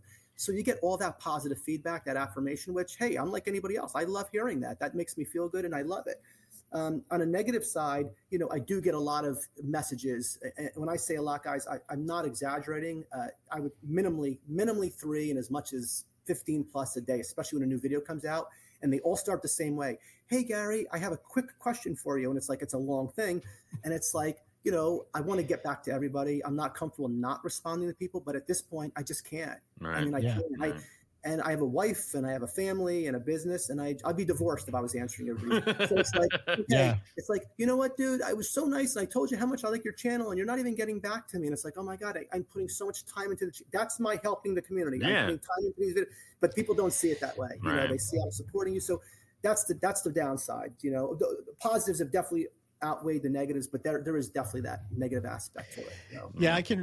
We can relate to that. And as far as like, we'll do a show on, we've done it for the past 11 years, breeding pythons, right? Every November. People, what show do you want us to put on? They're like, how do you breed your pythons? We've done that every year. There's 11 of them. Pick one. I would probably listen to the most current one because we have much more experience, but it's just like, now they want you to, I guess, like type it out or respond to them or whatever. And it's just like, which I can understand. I'm with you. I just don't have the time to do it. I can understand the want to have that, because like Eric and I have said it a million times. I learned how to breed my snakes is because Will Leary wrote up an article for Reptiles magazine on how to breed his carpet pythons. And I memorized that. But now, of course, I've added my own flair and changed it, to be honest. If you listen to the year 1 how to breed pythons and then the current how to breed pythons, I bet you they're different. So they're way I get that. I totally get it. But it's like, I don't know. People do want it, and listen, I get it, right? We're not saying anything negative. We get it. It's just it's hard to please everybody, you know. And I'll tell you, there's a lot of bad things about getting older, but the thing I love about, I'm 54 now, and the thing I love about it is, especially in relation to like when I'm shooting a video, I watch what I say because, people are like, oh, that's not true. And I try to, you try to, again, playing both sides. But at this point, I really don't. I just do my thing. I always say this is my opinion. And, the cool thing I would say is, look, at 54 years old, I genuinely want people to like me. I don't want to piss people off. That is never my intention. I want people to genuinely like me. But I finally reached an age where if they don't like me, it's okay. I'm going to be okay. I'm going to pull through. I'll be all right. I'll manage. It's so funny how that changes, because a lot of the things that you're saying I can relate to so much. Like, I'm so much more mellow now. I used to get like, what the fuck? And now I'm just like, no. Rick, when you turn 50, I'm telling you, it even gets better. Oh, really? Yeah, I envy your youth, but I would never want to go back. I on the sands, it was the video I shot with Keith on emerald tree boas, and one of the things I mentioned at the beginning I gave him credit for being one of the first people to produce green Sanzini or Sanzini in captivity, and somebody from Europe just in my comments, just like, that's some over here did it. And people can just be so angry. And it's just, it's just kind of crazy to me. But listen, I know nothing I did pissed them off. They were angry long before they saw my video, and but again, this is the swagger we have now as we mature in our hobby keeping. And we wouldn't, 20 years ago, if somebody said to me, "Hey, dude, you're here, you're going bald on your video," I was like, "I'm done." Now it's like, yeah, I'm bald. Yeah, I noticed. You know what I mean? So I'm glad you saw that. Yeah, I'm glad you yeah. But anyway, that's the cool thing about getting older and getting that confidence level up. So because at the end of the day, man, I don't want the animals to die. Yeah, that's why I just don't want animals to die, right? I mean, I didn't get into this to help people. I mean, I love people in the hobbies, but if I can just tell you one little thing that's going to prevent your animal from dying, I'm happy to do that for you. Right. Yeah, I think that's what drives me with the network and why, we sort of expanded into having other people into the circle and, talk about things that, because honestly, a lot of people would ask us to do a boa show, and I know absolutely nothing about boas. They're kind of like they would ask us to do a colubrid show, and I'm like, me too. I don't even know the questions to ask. And sometimes you would be there, and I'm asking the wrong question, and then Owen's asking the wrong, and the listeners going, "Why the hell wouldn't you ask that? Why didn't you do this? We didn't know." Like, I'm right there with you guys, by the way. I'm right there with you. I'm not one of the herpers who started out with a corn snake. I love them all. I love all that stuff. I've never kept a colubrid in my life. I mean, I had a couple of the boas, the ones I mentioned, but I don't know anything about boa constrictor. I've never kept them in my life, so I'm right there with you. Actually, so bringing on those people that had, I mean, me and Owen, we know carpet pythons, we know pythons, and it's that's sort of our wheelhouse. So now that those other people are getting an opportunity to sort of, like Keith doing a podcast, I don't know if he would have did it on his own, but I'm sure as hell glad he's doing one because that guy has so much knowledge. And, with him, Warren and Rob, it's just like, oh my God. That's why I like the shows, because there's certain things with herp, like in herp history and stuff like that. There's certain things that I don't want to get lost as herpetoculture keeps steamrolling ahead that I fear we would, and it would come into like, I heard from this guy that this is how they used to do it, and that's not true, or this is how it goes. Like, I love the episodes where we have like Ron St. Pierre on and stuff like that, where it's just like, this is how it went way back in the day, and this is how we did it, and this is where we're at now. So well, the herp history, I think I'm gonna put Rico's episode over on that channel, because there.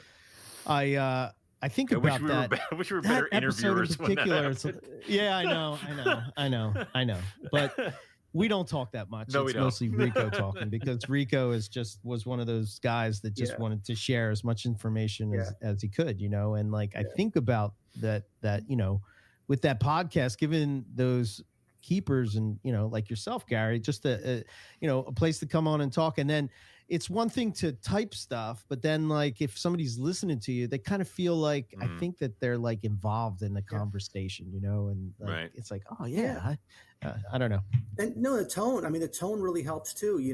I think that any of us who've been doing this a long time, I mean, the sincerity is there. We feel your pain. We've been through what we've been through. And here's what we did to alleviate the pain. Here's how we saved an animal. Here's what we're doing differently now. Yeah. And people hear it. I agree with you. Yeah. Did you guys actually know Rico? Did you get a chance to meet him or anything? I met him a couple times. Yeah. I only met him the one time at the ICAST. Royal Symposium. Yeah, at ICAST. Yeah, I was there also. I was at that show. Yeah, that was amazing. Yeah. I think I met him. The first time I met Rico was at Tinley Park, actually. And he was there with John Holland and the Chondro Coalition. The Chondro Coalition, and all those guys, Man, I got to tell you, here I am doing Tinley Park with my IJs, and they're just, little red worms and nothing really flashy about them and all. But they're still awesome. They're still. They are awesome. Yeah. There's no doubt. But here I am at the table next to like Terry Phillip, Rico Walder, Jason Stevens, and they have like $10,000 designer chondro, and they're like jet blue with these black specks on them, and I'm just like, oh man, I ain't gonna sell swear anything. These will turn out nice when they grow. Like, I was at that show, and I remember those days, and you just don't see that anymore, right? No. That never happens anymore. And Rico had basins on his table too. He always had baby basins and northerns, and But I always credit Rico with anybody who hatches a chondro in captivity today, myself included. It all goes back to Rico, because what he did was, and it's kind of like what I want to do in my videos, just do a really comprehensive approach to it. Just like really break it down, and that's what Rico did for a lot of us, because he worked at the Knoxville Aquarium, but there were people breeding chondros long before Rico. Trooper Walsh was breeding them at the Washington Zoo, right? Long before him. But he took that zoo ease, right? And he taught Rico, and Rico learned from them, and he basically broke it down for the hobbyists, and he translated a lot of that stuff for us, and not only told us what to do and why we were doing it. And he was an amazing liaison in the world of green tree pythons, and I would say every time, and listen, Rico was one of my closest friends. That was a big hit. And every time I hatched a chondro or I got eggs, and we were on the phone every day, just we were talking, so yeah. But anyway, I just would hate for his name to ever get lost in this, no matter how long he goes on, because he's an important person to the green tree python world. My fear is that it becomes one of those things that, like, Madame Blueberry is a big thing for carpets, and I feel like people are just slapping MBB on things, and they don't necessarily know why. I think I showed something to Eric where somebody had a baby carpet, and they said this animal is from Madame Blueberry and crossed with Benjamin. I'm like, that's impossible. Both those animals are long dead. Like, you can't have a Neo from those animals. Yeah. I understand that that's probably the line, and I guess that's what you were getting at, but what you say matters and that kind of stuff. So I wouldn't want somebody like Rico to just become a footnote in a green tree python thing where it's like, it's a Rico animal. What the hell does that mean? Don't know. It's just what you say. So, and that's what I feel like we have to keep going with NPR for a little bit longer, at least till either me or Eric is dead, and then we'll figure it out.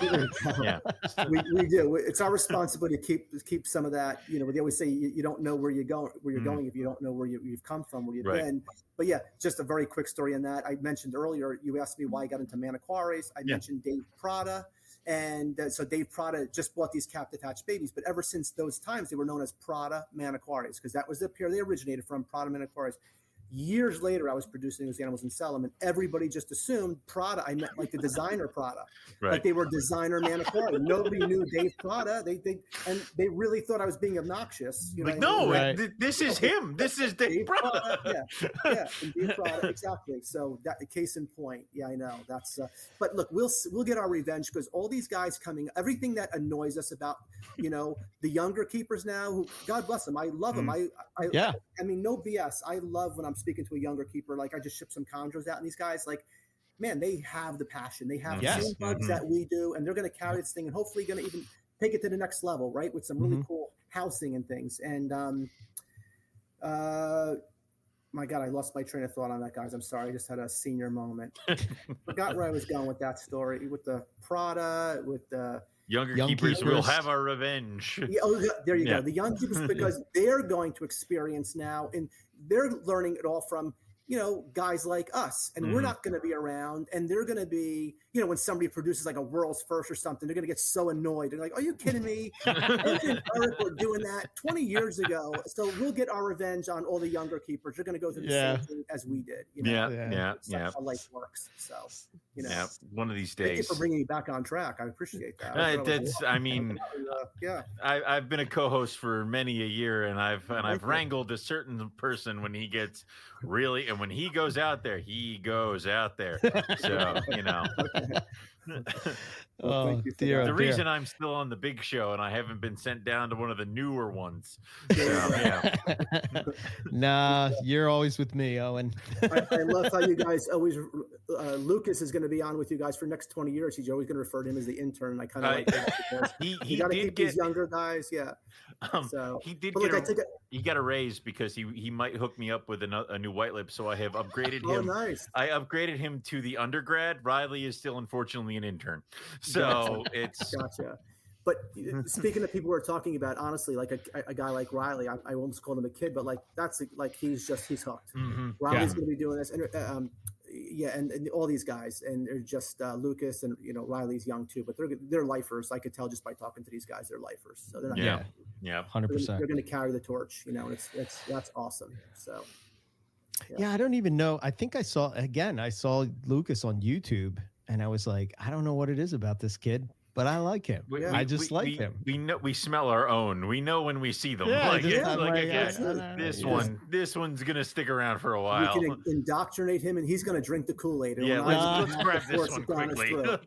He's gonna go up for seconds. We're not even gonna have to ask him. Yeah, there are a lot of those people out there, and it's fun and it's awesome, and because we forget. We've been seeing these animals for a long time. We forget when we go to a show and we see just a little baby in a cup, and then it's pretty cool. So, and if you ever lose that, it's time to get out. I don't think that'll ever happen.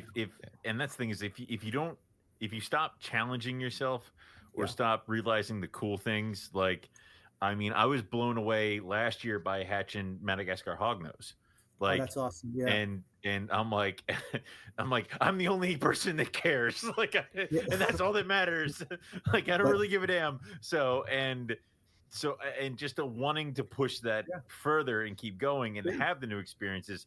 And that's why I said, I don't want to talk to Keith about Hog Island boas, and I don't want to talk to Keith about Argentines, because those two are on my radar of never done big boas before. I could probably do it. That'd be a new thing. Can that be something fun to play with? Well, so I know my limitations are, for me, it's space, right? Mm-hmm. So my daughter is 14 years old, and she'll be out of high school in 4 years. So the plan with my wife and I are, I love where we live, but I just really want to dedicate it either an outbuilding or so I'm limited by space. So with that in mind, if you don't mind me asking you guys, what are your limitations as far as new species, more animals? I would agree with space. Okay. I am very close to capacity. I've phased a couple things out. I've cut down on certain things. My carpet collection has definitely, I've trimmed the fat away to where I have a couple of really nice pairs of certain species that I like working with. And I wasn't, because at one point I'm like, I must have every single type of Morelia, and I don't need that. Yeah. So that's happened. I've also, I had a part of my basement where I'm like, no snakes will ever be in this, but that's it's gone. So that is now the large snake room and the tortoise indoor pen. Nice. So I've also been the whole no snakes will be on the second floor. There are rough scales behind me, so that's out the window. I think at this point, I am at the capacity. I am at the point where I can't get any bigger. I can't push past a certain point, and the animals that I have will eventually push out other animals that I have if I kept everybody, or if everybody started getting as big. So the next point is to move. Melissa and I, we have to get married this year, and then the idea is that next year we're going to start looking for houses. Hopefully by then the housing market will calm the fuck down. It will. Right. Yeah. And then but if it doesn't, your house is worth so much. It all equals out. Oh yeah. It's one of those things. So eventually move ourselves out and figure that out, and then that is hopefully going to be the final place. And I will hopefully have more room there, if not room for an outbuilding or something like that, to make my final expansion. And then, well, that's awesome. We're good. See, we're all on the same page. And what about you, Eric? Yeah, I mean, my collection has really, I am probably the happiest that I've ever been with my collection currently, because I'm keeping what I want and not what I think I have to have in order to be somebody or to be the guy or whatever, I've expanded into a couple of lizard species, which I never thought I would do. Which geckos. You can't just say that without telling me what you got. So I got Ackies, which I love. Absolutely. And then I got Kimberly Rocks, which are just oh my God. Just this sounds like a Mike Stefani major influence, right? A little bit. Yeah. I love Mike. I just won't talk to him because I want small monitors so bad. It's a safety thing. Yeah. I know. Yeah. I love all the things you just mentioned. I love everything Mike has, but go ahead. I'm sorry. Yeah, and I got some Australian barking geckos, the Underwater Saurus millie, which again is another one that I never thought I would have. I got some Oidura. I feed them roaches. Yeah, they can eat crickets, but I feed them but roaches. live buggers. Yes, that's the thing that always deters because I love those things. I wasn't sure what they ate, but yeah. I got a couple blue tongue skinks, which are amazing. I added basically for me, I'm working with Australian pythons. So for a long time, I think I've worked with, I forget the number, 38 species of pythons. Wow. Yeah, that's amazing. Yeah, that's amazing. Yeah, we were counting that the last time I was up. You're close. That's pretty crazy. I think that might be the most. I'm serious. That's got to be more than anybody I think I've ever heard of. Like maybe like a large, like maybe like a Mark Bell in industry, who's doing it like on a major. But I haven't bred them, but I've worked with them. Yeah. At one point he owned them, which is And I think what I kept coming back to is like, I love pythons. I do. I absolutely do. I tried boas. I don't know. I didn't feel the same. I wasn't as excited about them. I love seeing them with other people. I love talking about them and hearing about them. But like we said earlier, I don't necessarily know that much about them. But Australian pythons is where it's at for me. So right now, I think the only ones I don't have is scrubs, Oenpelli, and blackheads. I think, and imbricata. Okay, all the stuff that we can't get, right? Everything, all the stuff we all want, absolutely. Do you guys? By the way, you mentioned blue tongues. I'm not saying it's the only species I'd want to keep, but if I could pick my dream animal to keep, it would definitely. I am obsessed with shinglebacks. I want them so bad. I want them so bad, man. I love them. I never kept a skink in my life. I kept bearded dragon. By the way, I got bearded dragons years ago. I bought them from was Ed Marino. I bought bearded dragons. Shit. Yeah, that was probably about 20 years ago. Yeah, he was breeding frill dragons at the time, and he had beardeds. Yeah, so it was before he was really getting into basins. But the price is just so ridiculous on the shinglebacks, and it's just, I was like, get a group of shinglebacks or have my daughter graduate with student loans. I got to make that decision, I didn't ever think, I remember in the earlier days, Zach Baez, that was sort of would go all the places with us and such. He was a big blue tongue skink and person, and he would say, they're the lizard version of the carpet pythons in Australia. Why don't you like these things? And I'm just like, I don't know, man. I'm just not really. I really missed out. They're really, really cool animals. Yeah. It's like little puppies when you see them babies at a show, and just walk up to the cage is head level, and I just kind of open it up, and the thing comes right out, and it's the blue tongues going out, and you're like, they're amazing. It's cool. Well, Eric, were you at the ICAST show or just you, Owen? Yeah. Oh yeah, he was there. You guys were both there. So, do you remember Joshua Easter being there? Didn't he bring? He brought shinglebacks, didn't he? He did. Yeah, he brought one. And I had seen them countless times prior, but that was the first time I got to hold one. Yeah. And I wish I had never held it. And I've been with them since. And, they're $10,000 each, lizards, easy, no problem if you can get them. And I'm fortunate enough where we know enough people who've been doing this, I can get them, but I just can't justify spending that kind of dough. You can't get over that bump of the, I just spent $10,000 on a lizard this big. Like it is. So true. Yeah. And by the way, you can't have just one, right? No, of course not. Why would you do that? Owen, so it turns out you need several. Yeah. But even, you know what? I love the blotch blue tongues as well, right? The nigro. Yeah, those are the nicest ones. They're being produced. There's a kid right here in Jersey who produces them consistently. Really? So young guy, really nice guy, brought some Savus from me. Great guy. And so I love all that stuff. But my God, I've never owned a lizard. I don't want to take a dive in at spending thousands of dollars as an entry level, So and it's not like we have those personalities where it's like, I'll just get a group of group of lizards and they'll be set over there and that's all I'll get. And then all of a sudden there's room for a tank right next to those. I think as many as we can. Yeah. I think Mike is probably the one that really pushed me to take the really kind of try another species, right? I had the Ackies and I kind of put them off for so long. Again, I can't be a carpet guy and have Ackies. Like who does that? And it's like, well, no, I'm gonna do that. Because they're freaking awesome. You got the Kimberleys because now I have to stay away from them because I want them. I already know I do. I was going to mention that. I remember Frank Reed.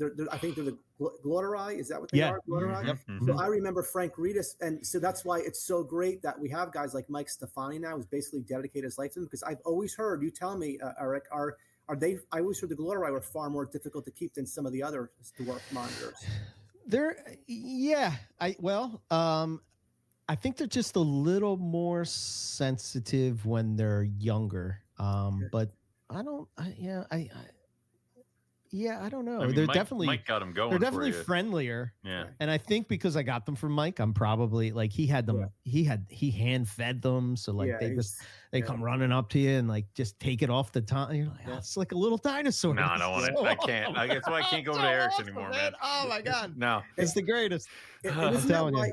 That's one of the things, we keep bringing up Mike. Isn't that why social media is so cool too? Because like, a guy like Mike, who's been doing this forever, Mike was never on my radar. I didn't really know Mike. Well, like this guy has this ridiculous amount of knowledge about all these animals, and I only know him because I've heard him on like Morelia Python radios. I've heard him on other podcasts. And that's what's really cool about the social media. Because before this, we were just showing our animals off to our friends when they came over, right? Exactly. Pictures, and now we get to show our animals to everybody, and that's so. We always have to look at the positive with this stuff too. And when you mention Mike, that's the first thing I think of, Right, and it's also the idea of like. It expands our horizon out because it's like I would just send pictures to Eric and Eric would send pictures to me. Yeah. Now it's like, you know what? That is a really cool monitor lizard and that's a really cool setup. And God, I would kill to just have a big cage with those like and that's where it's dangerous, where it brings you to a new level of your herpetoculture kind of hobby where, I mean, he's absolutely loving these tiny little dinosaurs that are running around tanks and he's enjoying the hell out of it. More so than I think I've seen him with a snake species in a long time. So do you pick them up? If you only have time to pick up one animal in your room during the day, Eric, you're going to grab one of those monitors ahead of a snake. Oh yeah, 100%. I would do the same thing. Yeah, there you go. And it's like an instant you get an instant feedback. From them where you don't necessarily get that from a snake. Well, that's why I mentioned earlier, the only animal I really, as much as I love my chondros, we're talking about that personality with the lizard. That's what I kind of got with the basin, like an adult basin. I'm telling you, their heads are so enormous. And I think that's the most, to me, I know people always say that about reticulated pythons. I think retics are awesome, right? We grew up on wanting giant snakes. But for me, it's that basin. And I think we can make that comparison with the lizards, just that personality. They really do. A basin, you can go in, just lift their chin up, no problem. I wouldn't do that with a chondro. There's a good chance I get nailed. I think the other cool thing about lizards that I think they're going to really excel more than they have so already is because we can really do some outrageous setups with them where we're not there as much. I don't think, with as far as with the snakes yet. I think we have a long way to go with that yet with the snakes. We're getting there, and that's what's cool, right? Because the person who doesn't want to be like we are, a bunch of nut jobs with tons of reptiles in our house, they just want a pair of something. They can set up a pretty cool environment for a pair of Ackies. You know what I mean? That's pretty awesome. 100%. There was actually I had a jungle carpet that I decided that I was just gonna like retire. She'd been with me for years, and I brought her out, and friends took her and they set her up in this gigantic cage, perching trees, plants, moss, and I mean she's gorgeous sitting in on this tree with this lamp, and I'm like, cool. And they're like, we have no interest in breeding. She's just I'm like, sweet, you got that's awesome. I know. Yeah, and she's looking at you, Owen, going, "You've never done any of this." What a bad keeper you are! If there was a Dyphus for pythons, he would be in it. Oh my god! Yes. Yeah. I was on paper with a bin, you asshole. It's so true. People warned me about this, that once I started field herping, especially in Australia, that my taste would change. And I'm like, no, because before that, I was a big morph guy, like all the different morphs. Australia changed you. Yeah, it just changed the way I. Ever since you licked that toad and went on that walkabout, you've not come back the same.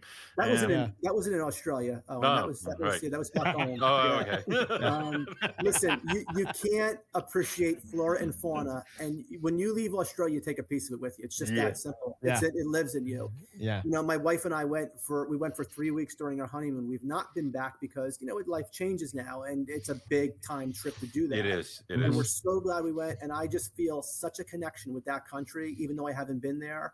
You really do. And the one thing it did for me as far as animals go is that I always love parrots too, especially I love cockatoos, the sulfur crescents, and all that stuff, and I still love them to this day. But when we were in that Port Douglas area, up by the Great Barrier Reef and stuff, and Cairns, that area. Cairns, yep. Seeing like the true Gallerita, the true sulfur-crested cockatoos on telephone wires. It's crazy, right? Yep. And seeing like flocks of rainbow lorikeets in strip parking lots. But what I took from that is I said, you know what, man, and maybe this is hypocritical because I still keep snakes in cages, small boxes, but I can never keep a bird again. Yeah. After seeing those animals so majestically just flying, it's like, wow, man. Yeah. But look, I can make the argument too. These parrots, in captivity, they've never seen Australia either. So right. They don't really know what they're supposed to be in their flight cages. But it did change me with that, and it did. And I love just talking about it. I just get I love it so much. The first morning I woke up in Cairns, I was by myself. Rob and Chris were still sleeping. I went out and I sat in this yard. Yeah. And I'm just sitting there, and there's all these cockatoos up on like you're saying, it's on the phone line, and I'm looking at it and I'm like, oh my God, that looks like Martin's aquarium, but they're all flying around. There's no price tags on those birds. What is going on? This is not a massive egg. Like this, if this would happen, I would assume they got out of the zoo or something. Like, this is not a massive problem.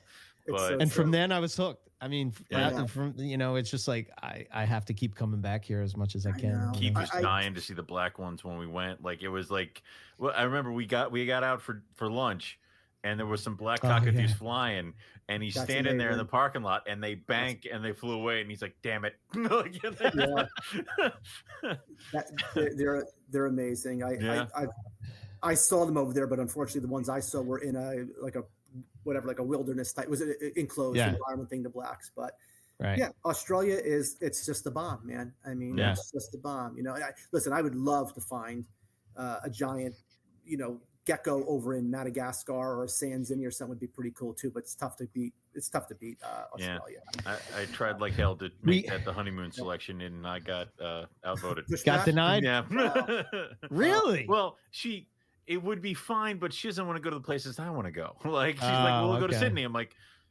Yeah, but I like the snakes. Go to are Brisbane. Out there. That's coastal capital of the world. I mean, yeah, but Sydney. I was in Sydney. There are just fruit bats everywhere. We saw cockatoos there too. But think about being Sydney. There are diamond pythons. In Sydney. And I remember freezing my ass off, going, "Oh my God, this is what we're doing." Like diamond pythons live here, and seeing cockatoos blowing in the wind in 40-something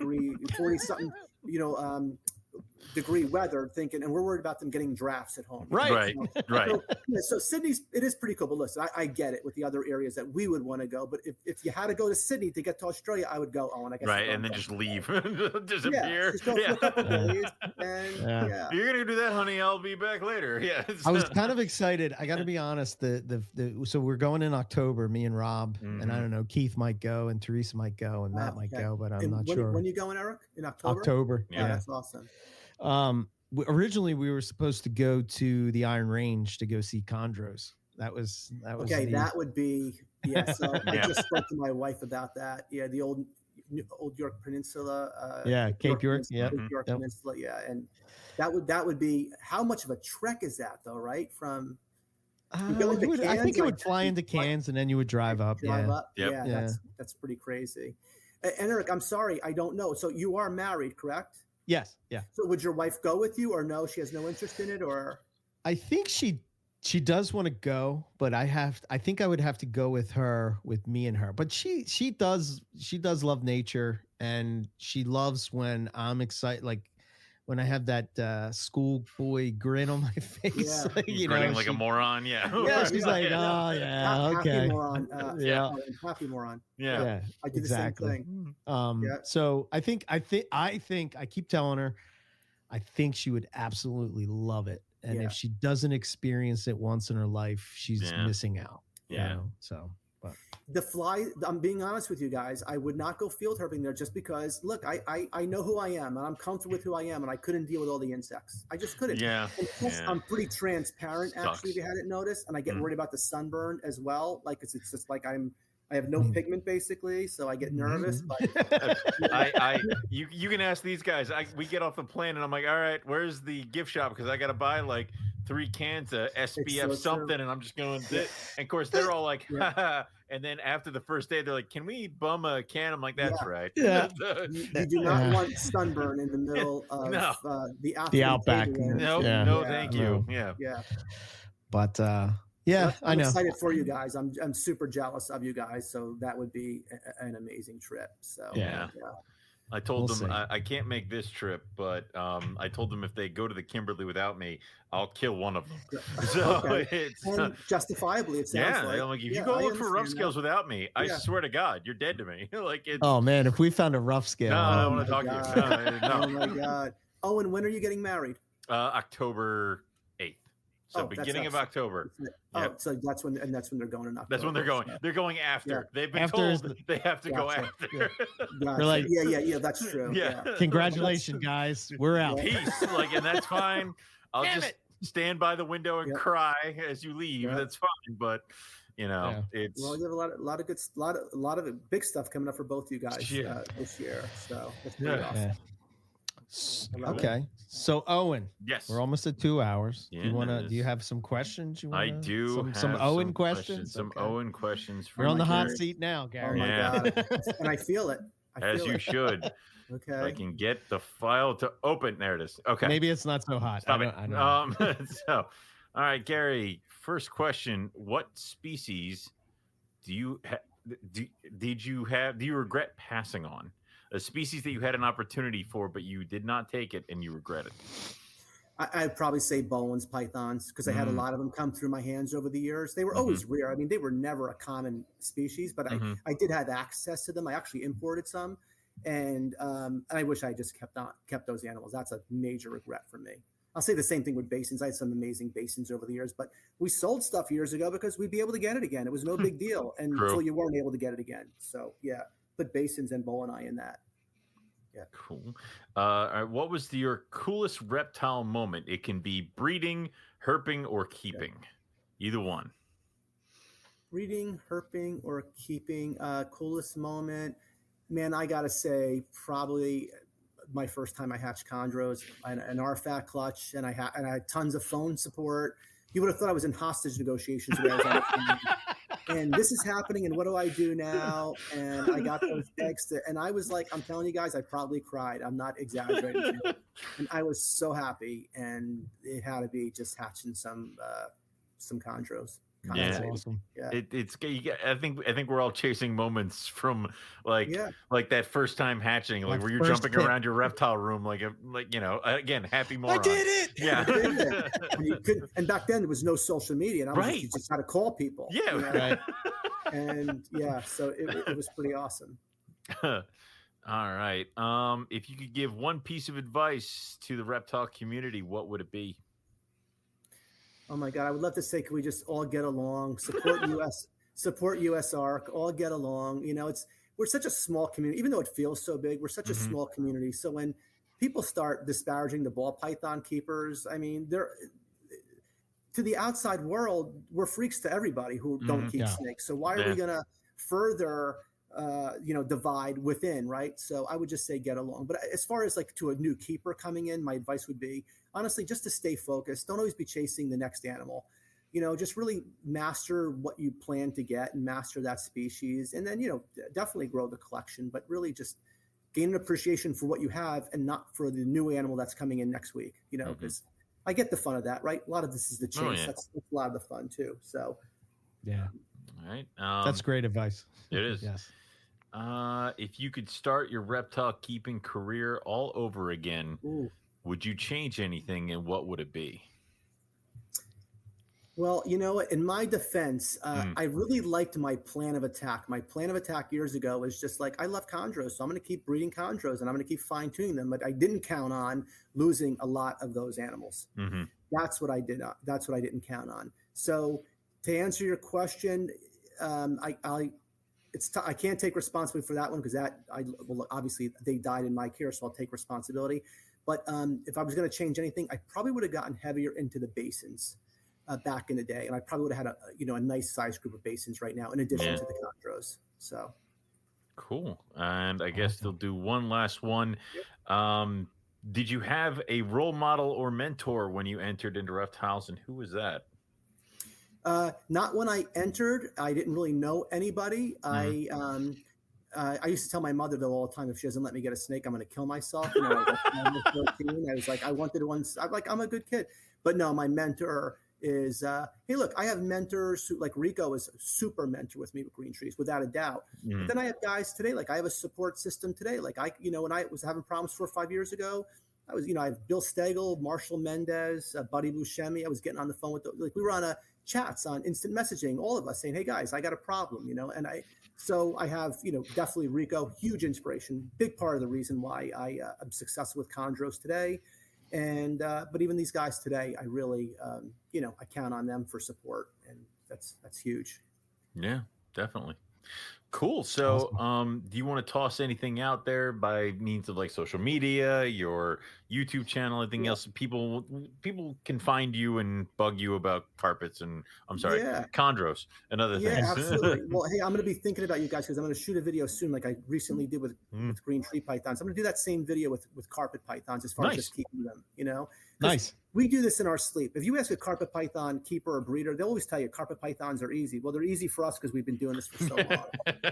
But just to walk somebody through a baby to a yearling to a subadult to adult, I think I'm going to take that on very soon in a video. So GS Reptiles on YouTube. I love my channel. I'm really proud of it. So I'd love to have people follow me there and watch my videos. I am on Instagram as GS Reptiles and on Facebook, so you can find me anywhere. And I love this. Thank you so much. I really did. I loved it. And absolutely.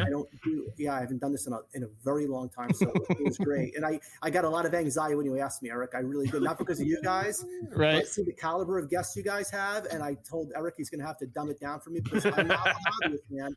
I'm a hobbyist. If you want to talk about geographic areas where we can find specific species, I'm not your guy, but I can help you with that animal if it's in a cage in captivity. So we are men of many guests, so we're all over the spectrum. It's fine, and I hate it when we have really good people on too, because then I'm like, why are you talking to me? Like it is. Yes, I'm.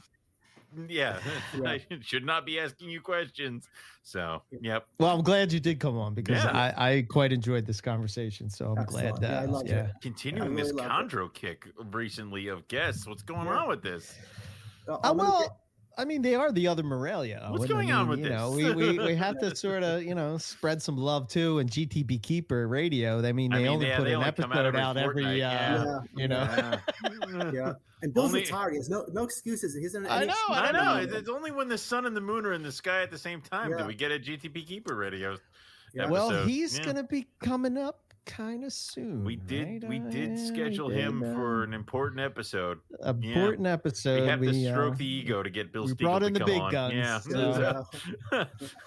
There you go. But cool. But I loved it. It was a lot of fun, and just really enjoyed it. It went really fast, by the way. It always does. Yeah. I'm wearing my feety pajamas though, just in case we went really late. Okay. Gone are the years of 4-hour episodes. Those. Yeah. Yes. I'm too old for that shit anymore. Plus, we got smart and figured that we can make those into 2 episodes. So what are we doing here? Yeah. But thanks for coming on, Gary. We really appreciate it. Yeah, we'll catch you at a Carpet Fest whenever we figure that out again. I will do that. Yeah, I want to do that. Yeah, I really will do that. Absolutely. Okay. Sweet. Awesome. All right. Thanks, Gary. See you. Oh wait, he can't. Yeah, there we go. Yeah, you did. Okay. You got it. You figured it out. Okay. Very good. All right. If you'd like to support the network and what we are doing here at NPR, here are a few ways. One, you can check out the website, stay up to date with what's going on. If you want to get in touch with us, info@MoreliaPythonRadio.com is the best way. If you're keeping reptiles, I urge you to support USARK. You can join their newsletter, stay up to date with what legislation is going on, or you can take it to the next level. Just become a $5 donation a month. We'll help them fight for our rights to keep these animals, and it's very important. So usark.org. They also have a YouTube channel now, so you can go and subscribe to that. Mm-hmm. It definitely is a way to stay up to date and hear directly from the horse's mouth what's going on with the legislation. Which government entity is trying to screw us now? It's like, yes, it seems to be what keeps happening. You can follow the show and all of the shows on the network on whatever podcast app you use. There's quite a few now, and I just want to give a shout out to the new one, Boa's podcast with Warren Booth, Keith McPeak, and Rob Stone. I can't think. Episode. Yeah, I love that title. I'm so glad they went with that. Yes, Boa's podcast. They wanted to make sure that they weren't just talking about boa constrictors. They wanted to make sure that they're not just talking about boa morphs. And again, we do this, and it takes like this week I've been on a podcast every single day. I thought you had a break yesterday. Nope. No, what happened? No, yesterday was Gecko Radio, Gecko Radio. So yes, which was great. That's going to be a great episode as well. That's going to be coming up probably at the beginning of next month. I forget what day we release. We already put out an episode this week. Is Gary's coming out next week? Are we ahead of the game? Are we finally ahead of the game in NPR? Oh my God. We are. Let's ruin this quickly. Yes, this will go off the rails quick. Let's not do anything next week, so this way we're going instantly behind again. Yes. Well, no, next week we have Corey Martin, I believe. Oh, cool. Is coming on. So we're going back to, let me just make sure. We're finally going back to carpets. Proper Morelia? Okay. Yes. I said it. Yep. Proper Morelia. Yeah. Oh, dear. I said it. Fight me. Yeah. Yeah, we have, where do I have that list? I'm pretty sure. Probably help and pull up the list that I have that you sent me, but I did send it to you, didn't I? Yeah, I did. I could do these things. Yeah. Okay. So wait, that's just a Darwin focus show. Wait, I'm looking at a different thing, aren't I? You are. I am. I believe it's Corey Martin's going to be on the next episode. Well, I don't know. We'll figure it out next week. Get there. Yeah. So yeah, I'm pretty sure it's her. Anyway, back to what I was saying with NPR. Let me see. Where was I? Lost my train of thought. Oh, so anyway, Bo podcast. Yeah, I just tongue twisted. It's fine. It's good. Keep going. Gecko Radio is coming out. New field herping's coming up. We're going to be doing field herping in your backyard. So that's going to be cool. The next Cicado Radio is going to be on knobtail geckos. We had Justin come on, and he did a little talk about field herping for them. He did. Yeah, yes. Weird. So I figured he would be the person. He'd be the guy. To. Yeah. And of course, the co-host Phil Wolf is the knobtail initiative is over there on IG. He is doing an awesome job and he's another one, man. He has so much knowledge of reptiles, it just blows my mind. But anyway, I'm off track. Right. Love the guy. Yes. So you can subscribe to any of those shows over in the network. If you want to see what shows we have, I think we have a very wide selection of topics. 14 of them or something like that at this point. Yep. You can go over to the website and you can see everything that we got going on. So there's that. You can subscribe to our YouTube channel, NPR Network, where you can also listen to the podcast, and we do live Carpets of Coffee and all that kind of stuff. You can follow us on all of the social media stuff, Instagram and Facebook page, NPR Network.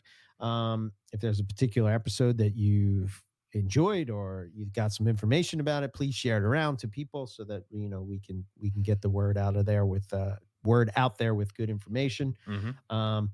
If you want to take it up to the next level, you can check out our merch store on the Teespring store. New stuff links are over on the coming. website. Stickers seem to be a big thing, so we're working on that. I did hear a quote from Gary, which I really liked, which might end up on a shirt, was the Carpondro. Did you eat glue as a child? And it's like, I'm like, I kind of want that on a shirt. Oh, that's great. Oh, yes. Write that down, Owen, right now. Don't forget that one. Like, I really want that to be one of those stick figure things. Like, Carpondro? Did you eat glue as a child? Like, okay. I'm like, yeah, all right, that was good. I like that one.